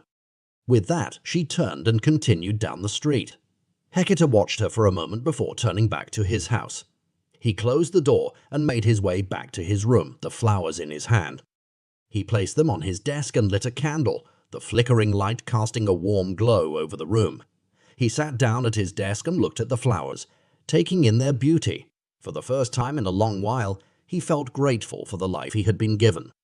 Hector picked up his pen and added one last sentence to his writing. "To the woman who brought me flowers, thank you for reminding me that there is still kindness in this world." With a smile on his face, Hector set down his pen and closed his eyes. He let out a deep breath, feeling at peace for the first time in a long while. He knew that his time was still limited, but he also knew that he didn't have to face it alone. He had found a glimmer of hope and a reason to keep living, even in the face of death. And for that he was grateful. As the candle burned down and the room grew dark, Hector drifted off to sleep, his heart still beating, but now with a newfound sense of purpose. The Pure Silence of the Sea. Poems of Loneliness from a Lighthouse Keeper by Thomas Miller. Guiding Light of Loneliness. In the dim lantern's glow upon the cape, Nantucket's beacon, Thomas held his stead. The waves a chorus for the lost to shape. a passage home while he in silence bled. His heart, a lighthouse for the souls astray, a vigil kept for ships beneath the night. Yet none could light the dark of his own fray. No star to pierce his ever-deepening plight. For Morgana, love's sweet breath and briny deep, set sail to bind their hearts in wedded bliss. Fate's cruel storm her promise failed to keep. Yellow fever's kiss, a venomous abyss. In arms that trembled 'neath the burden's weight. On sands where vows were meant to intertwine. Her life a flicker quenched by cruel fate. Left Thomas clasping shadows, love's resign. The journals kept a scribe of heart's despair, each entry etched with loneliness profound. His quill, the only soul that seemed to care. In ink, his silent sorrows were unbound. Then came the day, no strength to face the dawn. He climbed the spiraled stairs to skies above. A leap towards the sea, his spirit drawn. In death, perhaps to reunite with love. Years passed. The lighthouse stood, a solemn guard. His bones recovered, tales of haunts would rise. For Thomas walks the beams, his heart still scarred. A ghostly keeper 'neath the starlit skies. So hear the echo of the lighthouse bell, where lonely hearts like Thomas find their end. The guiding light of loneliness knows well. The cost of love that time cannot amend. The journal of happiness. Upon the cliff where sea and sorrow meet, the gathered few with sombre faces gleaned. From Thomas' place of rest, a tale so sweet, within the pages of his journal, screened. 'Twas writ in times when love was yet a flame, that danced within the hearth of hopeful dreams. He spoke of Morgana, his heart's acclaim, in verses flowing like the gentle streams. A sonnet for my sunrise. Her laughter, the lark at morning's first light. Her eyes, the deep pools where my reflections lay. Each day without her, an endless night. Each moment with her, the birth of day. How sweetly we spoke of a life entwined, of children laughing in fields anew. A cottage by the shore, in peace we'd find. A canvas painted with love's own hue. Ballad of the betrothed. Beneath the boughs where whispers weave, we pledged our hearts and felt them soar. Hand in hand we'd never leave. Two souls alight, forevermore. We'd wander down the lanes of old, where tales of lovers' vows are told. Each step a verse, each kiss a rhyme.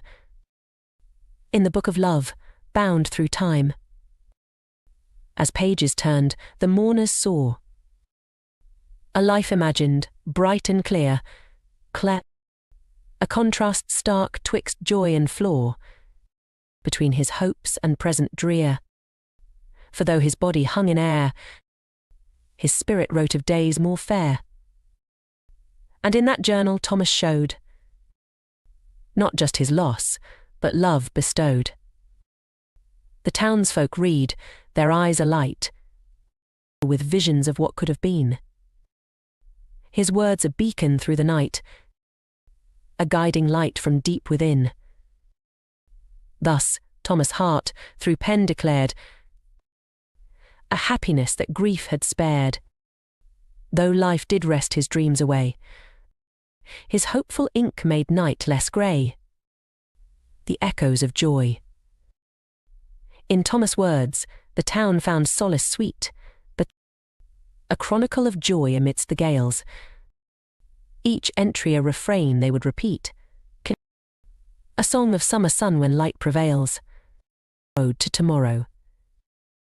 With Morgana by my side, no storm could dim our shared tomorrow's promise, bright and bold. Her voice, a melody, a sacred hymn, that warmed my soul against the night's cold. We'd build a life on laughter's golden shore, where love would bloom in gardens we'd create. Each morning's kiss, a vow to evermore. A pledge of hearts no tempest could abate. Verse for the veil. The gown she'd wear, spun from the purest light, her veil a cascade, soft as morning mist. I'd stand in awe, a groom in love's own right, await the moment our lips first kissed. The chapel bells would chime, a joyful sound, our friends and kin to witness this our start. In every whispered vow, our lives would bound. Her hand in mine, a mural of the heart. The villagers, their eyes not dry, imagined him, a lover true, who saw not just the earth and sky, but a world in hues of vibrant hue, lament of the waves. But fate, that thief, with stealthy stride, came unbidden, took her breath away, left me with the ebbing tide, but my dreams adrift in ocean's sway. Yet in these pages, love remains, care and not just a ghost, but flesh and bone. In written word, my heart contains the joy that once I'd called my own. Through tear-streaked cheeks, they felt the weight of happiness that once was penned. In grief and joy both resonate. The life that was, and its untimely end. Thus Thomas' journal, thread of gold, woven through with joys untold, becomes a testament, heart's enclave, a keeper's light, both bright and brave. The anticipation of union. As the day drew near, the pages filled with hopes and dreams about to be fulfilled. Thomas wrote with a fervour, love's own scribe, counting moments till she'd be by his side. Sonnet of the sea's return. From distant shores, my heart's delight has come. Her sails aflutter, like her gentle heart. Though fever shakes her frame and lips are numb, will mend the seams that sought to tear apart. She asked to rest, and I, in love's soft sway, prepared a bed where sea and sky might meet. Her weary head upon my chest would lay. Her breaths, though faint, a rhythm sweet, replete. Elegy for the ebbing health. As days turned weeks, the fever held its grip. Her light, once bright, now flickered in the storm. Each whispered word from pallid, trembling lip spoke love, though her frail form was far from warm. Yet still, I wrote of flowers, vows, and lace, of joyous dances under moonlit glade. In every line I sought her pain to face, with tender care, no shadow left to shade. Ballad of the betrothed's vigil. By candlelight, I watch her sleeping face, can count each rise and fall of her chest like prayer. Though illness mars our path, it can't erase the bond we share, a covenant rare. With rings of gold, we'll bind our souls as one. Not even death can rend what love has spun. So I pen this promise, old yet new, to love her life, in health, or shades of blue. The journal bore the heart of one so true, a testament of love in trying hues. Thomas wrote, his faith unwavering, but in sickness, health, his heart still anchoring.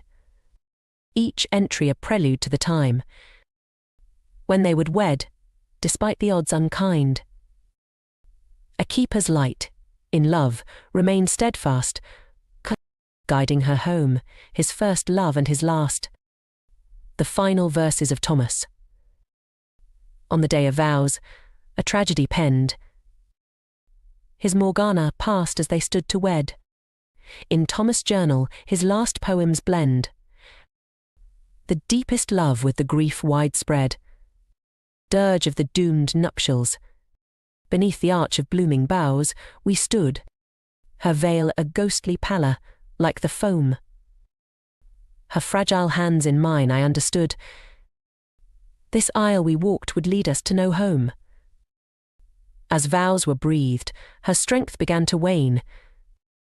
She faltered, fell, into my arms, a sigh. Her eyes, once stars, dimmed with the pain, and in that sacred moment watched life fly. Around us, joy turned to despair. The church, a silent witness to our doom. Her final breath, a whispered prayer, left me a groom to only gloom.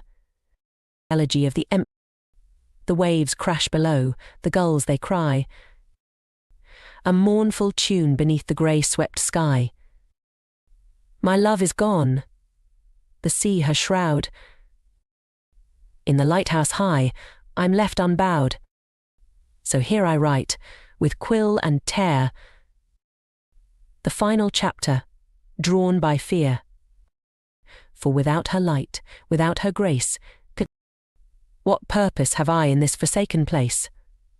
With rope in hand, a noose I weave, a leap towards the sea, my leave to cleave. May this lighthouse be my pyre, and carry my soul to where love's fire. In these last lines his heartache penned, Thomas joined his bride, his life to end.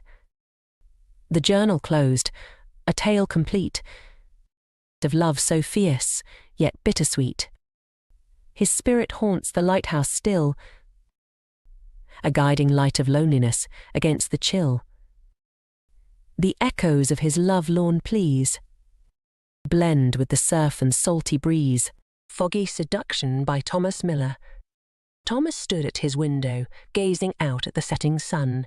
Its reddish-orange hue was muted by the fog that crept like a blanket around the small cottage, muffling the sounds of nature, the chirping of the birds, the rustling of leaves, into a distant whisper. The chill of the coming night was already in the air, and Thomas shivered, pulling his thin coat tighter around his body.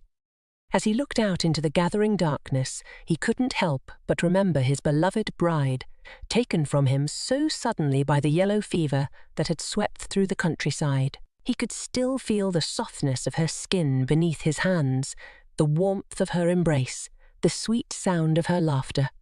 He closed his eyes and let a single tear roll down his cheek. It had been just weeks since she had been taken from him, and he had yet to adjust to his newfound loneliness. He had thought that the long walks he had taken through the fields and forests near his home would help to ease his pain.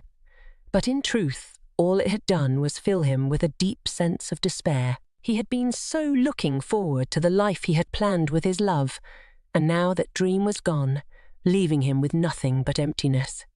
Thomas wiped his eyes and looked away from the window, his gaze falling upon the small box which held the only traces of his beloved that he had left. He had since moved on with his life, but a part of him was still stuck in the past, mournfully wishing for what could have been. Although he had been left with nothing but grief and sorrow, Thomas had found a way to carry on. He had made it his mission to care for others in need, using the skills he had learned working as a farmer. He rose early in the morning, tended to his chores, and then set off for the nearby towns where he would help those who had suffered from the fever. He may not have had much to offer, but his strong back and kind heart were enough to bring a small measure of comfort to the afflicted. Moonlit Lust by Thomas Miller. In the still of the night, when the world is asleep, my heart beats faster. At the thought of you, my sweet. With the moon as our witness, and the stars as our guide, I am consumed by lust, for you, my dear Morgana, by my side. Your touch ignites a fire that burns deep within my soul, as we dance in the shadows and lose ourselves in the role. Your lips, like honey, so soft and so sweet, as our bodies intertwine in a passionate heat.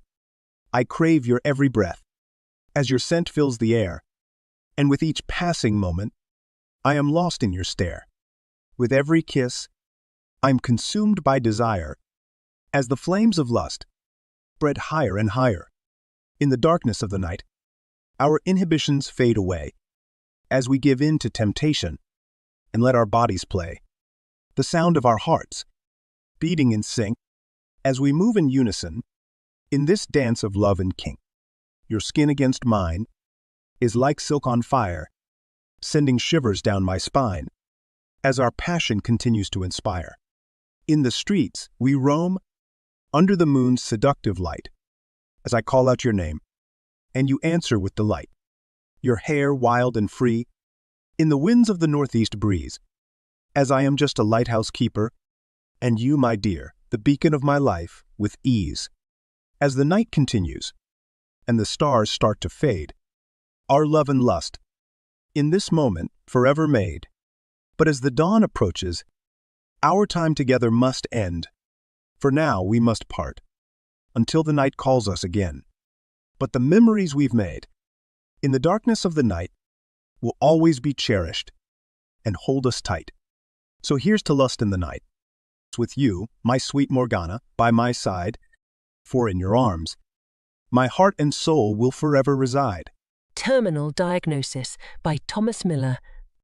John stared down at the small, yellowed piece of paper in his hand. It was the doctor's report, his diagnosis, and the words he had been dreading to hear for weeks. Terminal cancer. He had known it was coming, but it still hit him with a force like a hammer. He had been living on borrowed time, and now the time was up. He let out a sigh and slumped down into the chair. His whole body felt heavy, and he felt a crushing weight of sadness and regret settle over him. He had spent most of his life trying to do good, to help others, to leave a legacy of hope and faith. Now, it seemed, he wouldn't get the chance. John looked around the room, and he could see the faces of those he had touched throughout his life, those he had helped, those he had given hope and faith to. His heart ached for them, and he felt a burning anger at the injustice of it all. He had so much left to give, so much more to do. But in the end it didn't matter. He wouldn't be here to see it done. John closed his eyes, and a single tear slid down his face. He had so many plans, so many dreams, but now it was too late. He was being taken away from those he loved, and he was powerless to stop it. John took a deep breath and forced himself to stand up. He had to be strong, not just for himself, but for those who depended on him. He had to make the best of the time he had left. He had to make sure he left this world a better. John wiped his eyes and took a moment to steel himself. He took a few moments to pray, and then he stepped out into the world. He had a plan. He was going to spend his last days helping others. He was going to find ways to spread hope and faith in the world. He was going to do what he could to make people's lives better, to help them see a brighter future. He was going to make sure that no matter what happened, something beautiful remained. John set off on his journey, determined to make the most of the time he had left. He visited old friends and made new ones. He inspired and encouraged them all. He gave them hope and faith in moments of darkness. John visited schools and churches, prisons and homeless shelters. He spoke to those in need, to those facing difficult times. He shared stories of healing, of courage, of determination. He shared stories of God's love and mercy. John's journey was a journey of hope and faith. It was a journey of courage and resilience, and it was a journey of love. John knew that he was running out of time, but he refused to give up. He kept going, kept hoping, kept believing, until the very end. And when the end came, he was ready. He had done all he could, and he was at peace with that. He was ready to face the eternity that lay ahead, knowing that he had left this world a better place than when he came. John smiled to himself and closed his eyes. The heavens opened up, and the light shone down on him. He had done something beautiful in life, something of hope and faith, and it was enough. He was now ready to be with his Creator. Gloria, Culling the Hospice Nurse from Hell by Thomas Miller. Gloria Culling was busy attending to her patients at the hospice, ensuring they were all comfortable and cared for. She had a certain knack for connecting with the sick and elderly, much to the surprise of many around her. Her attentive touch soothed their fragile bodies as she went about her duties, checking vitals and administering medication. Despite being young herself, she possessed an aura of calm that seemed to radiate from within, almost as if she had an unwavering sense of purpose in this place of imminent endings. One particularly ailing man caught her eye today. He appeared to be in his mid-50s, his face lined with age and pain. He lay motionless in his bed, barely stirring as if already resigned to his fate. Something about him called out to her darker side. As she approached, she couldn't help but feel a strange draw towards him. With a gentle but firm grip on his wrist, she checked his pulse and frowned at the faint beat beneath her fingertips. He had a terminal heart condition, his time on this earth rapidly running out. "Well now," she whispered to herself, the corners of her lips curling into a sinister smile. "It seems we have ourselves a candidate for the final ride." She watched him closely, observing his shallow breaths and the way his chest rose and fell beneath the thin hospital gown. His eyes flickered open for a brief moment and met hers, filled with fear and uncertainty. It wasn't the first time she'd encountered such looks from her patients. They all knew what was coming, but none could truly prepare for it. It was her job to make sure they were comfortable until the inevitable moment arrived. Gloria Culling's laugh was cold and harsh, echoing through the otherwise quiet room. She pulled a syringe from her pocket, its contents unknown to anyone but herself. Diluting the dosage just enough to make it lethal, she injected it into the large vein protruding from his forearm. The man gasped at the unexpected prick of pain before going limp once more. With a satisfied smirk, Gloria leaned over him, her hot breath tickling his ear as she spoke softly, "Rest now, my dear. Your end is near." She watched as his chest rose and fell slower, shallower, until finally it ceased altogether. His eyes, once filled with fear, now glazed over and stared blankly at the ceiling. The nurse's heart skipped a beat in excitement. It was almost intoxicating, the power she felt in those moments. Moving swiftly yet silently, she grabbed a pillow from the nearby chair and placed it firmly over his face, muffling any potential noise as she pressed down on it. The man struggled weakly, his final gasps for air muffled under. Soon enough, his movements ceased entirely. Gloria pulled the pillow away and observed his lifeless form, feeling no remorse or guilt. Another job well done. She wiped the sweat from her brow and straightened her uniform before leaving the room to dispose of the body, already plotting her next move. The arrival of Ale Chopia by Thomas Miller. Ale Chopia arrived in the small town of Flora, Florida, months before, a man hardened by the bitter streets of Ireland, with a strange calmness that could not be attributed to his gruff appearance. He trudged along the dirt and dust path, a workman's bag slung over his shoulder, his head down and his face hidden from the sun. Nobody paid him heed, and although he wasn't suspicious of anyone, Ale Chopia remained on the lookout for trouble. He had been travelling for weeks and his money was running low, so when he reached the edge of the town, he followed a bend in the road that he'd heard about from a man he had shared a meal with a few days before. He wanted to find a place to stay, a place where he could find a job and make a living. The path meandered through a few blocks of low-lying buildings and storefronts, the dirt roads full of cracks, before finally coming to a small house tucked away in a corner of the town square. Ale Chopia's heart beat wildly as he approached the door of the house and knocked. He was welcomed with open arms by a large woman wearing a broad smile, who introduced herself as Mrs. Weber, the owner of the house. She had been expecting him, and she had a job for him as a butcher in her family's small store. Ale Chopia welcomed the offer with open arms and was soon spending his days cutting and portioning meats for the townsfolk. Although the people of Flora were friendly and kind, They eyed Ale Chopia with suspicion when he went around town. He knew they were suspicious of his past, and although he never revealed his true identity, he did wear a sword at his waist. This was enough to make the townsfolk wary of the new butcher and to keep their distance.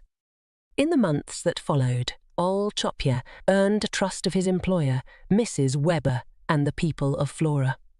He was diligent in his work, and his prices were fair for the quality of the meats he cut. He also found a friend in Weber's son, Tom, who was often there to help him in the store.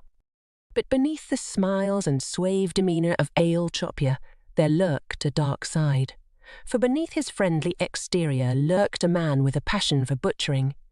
He loved the smell of fresh meat, the feel of the blade in his hands, and the rush of power that came with taking a life. He had discovered this passion by accident when, as a child in Ireland, he had killed his own mother in a fit of rage.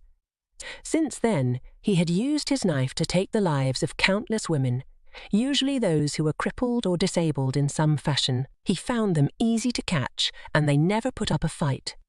Hey, this is author Thomas Miller. You have reached my YouTube channel. This is a audio book recording of all my stories in a audio form. If you would like to read some of my other stories, go to authorthomasmiller.com, where you can read all my stories free of charge. Thank you for your time and have a wonderful day. The Twisted Mind of Igor Sorman by the Mind of Thomas Miller. Igor Sorman lived in a run-down shack in the middle of Tennessee. He was a strange fella, with wild hair and a crooked smile.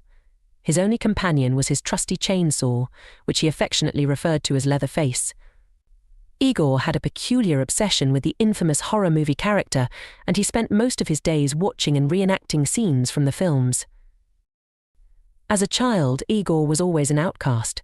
He was odd and awkward, with a morbid fascination for all things macabre. His classmates avoided him, and the adults in his small town whispered behind his back. But Igor didn't mind. He found solace in his own company and his chainsaw.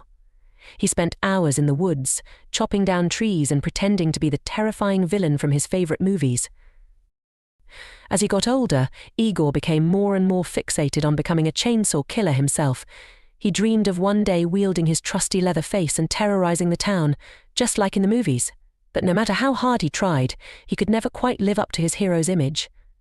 He was clumsy and uncoordinated, often injuring himself while attempting to wield the heavy tool. As a result, Igor was rejected by society and had no real friends or family. No woman ever showed any interest in him, and he spent most of his days alone in his shack, surrounded by posters and memorabilia of his favourite horror movies. But Igor didn't mind. He had Leatherface, and that was all he needed. One night, Igor's mind snapped. He had been planning for years to become a chainsaw killer, and he knew that the time had come. He had heard about a group of young teenagers who were planning to go to a theme park down the road in Saw Creek, Tennessee. Igor saw this as the perfect opportunity to fulfill his twisted desires. He waited until nightfall and then set out towards the theme park, carrying Leatherface in one hand and a rope in the other. He had constructed a makeshift mask using an old leather jacket, and he felt invincible as he made his way through the dark and deserted streets. When he arrived at the theme park, he quickly found the group of teenagers he had been following. They were laughing and joking, completely unaware of the danger that lurked nearby.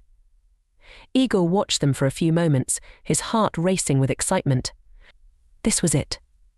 This was his moment. With a maniacal grin on his face, Igor charged towards the group, revving his chainsaw and yelling at the top of his lungs. The teenagers screamed and scattered, but Igor was relentless. He chased them through the park, swinging his chainsaw wildly and laughing maniacally.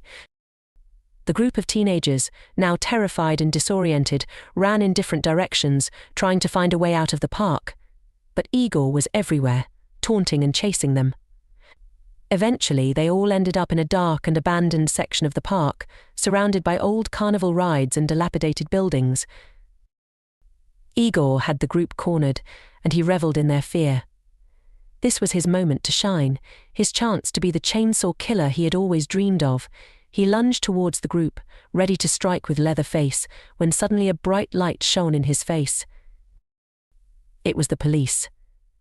They had been alerted by the screams and had quickly made their way to the theme park. They had Igor surrounded, with their guns pointed at him. Igor's heart sank as he realized that his plan had been foiled. The teenagers were safe, but they were also traumatized by the experience. They had never witnessed anything so disturbing and terrifying in their lives. Igor was taken away by the police, still clutching his chainsaw, and was later declared mentally unstable. The events of that night shook the small town of Saw Creek, Tennessee, and the legend of Igor Sawman and his chainsaw would forever be a haunting memory for those who had experienced it. As for Igor, he spent the rest of his days in a mental institution, still dreaming of his glory days as a chainsaw killer.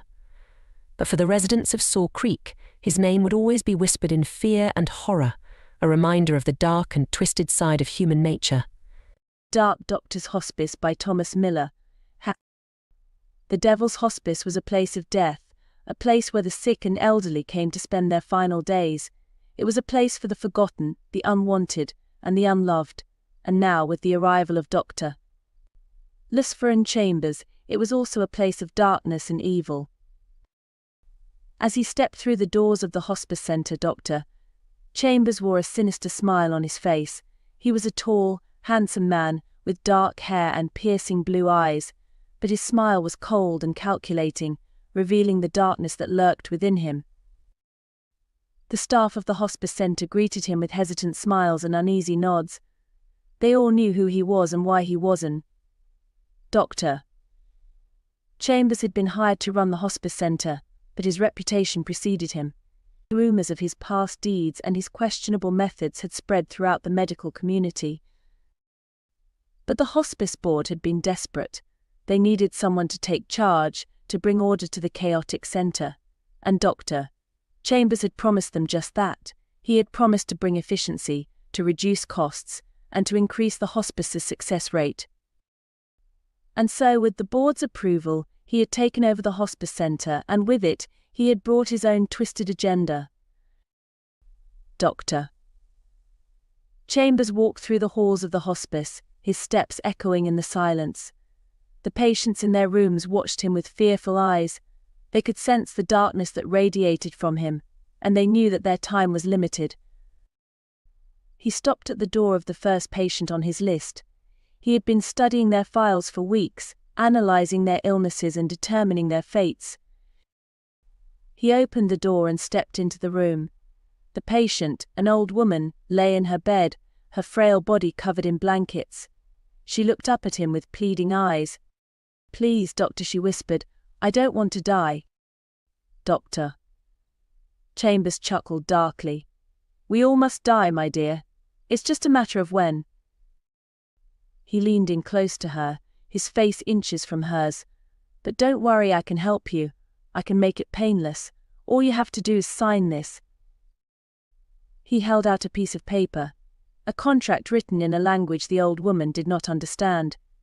She hesitated, fear and suspicion filling her eyes. But Dr. Chambers was persuasive. He spoke of easing her suffering, of granting her a peaceful passing. And so, with trembling hands, she signed the contract. Dr. Chambers' smile widened, and he placed a hand on her forehead. With a flick of his wrist, he transferred her illness to himself. It was a small price to pay for the power he now held over life and death. The old woman breathed her last breath, her body going still. Dr. Chambers stepped back, his eyes glowing with a dark energy. He had taken her illness, but he had also taken something else, her soul. He moved on to the next patient, and the next, each one signing their own contracts, each one surrendering their souls to him. And with each one, Dr. Chambers grew stronger, his hold over the hospice center solidifying. The staff watched in horror as patient after patient died under Dr. Chambers' care, but they were afraid to speak.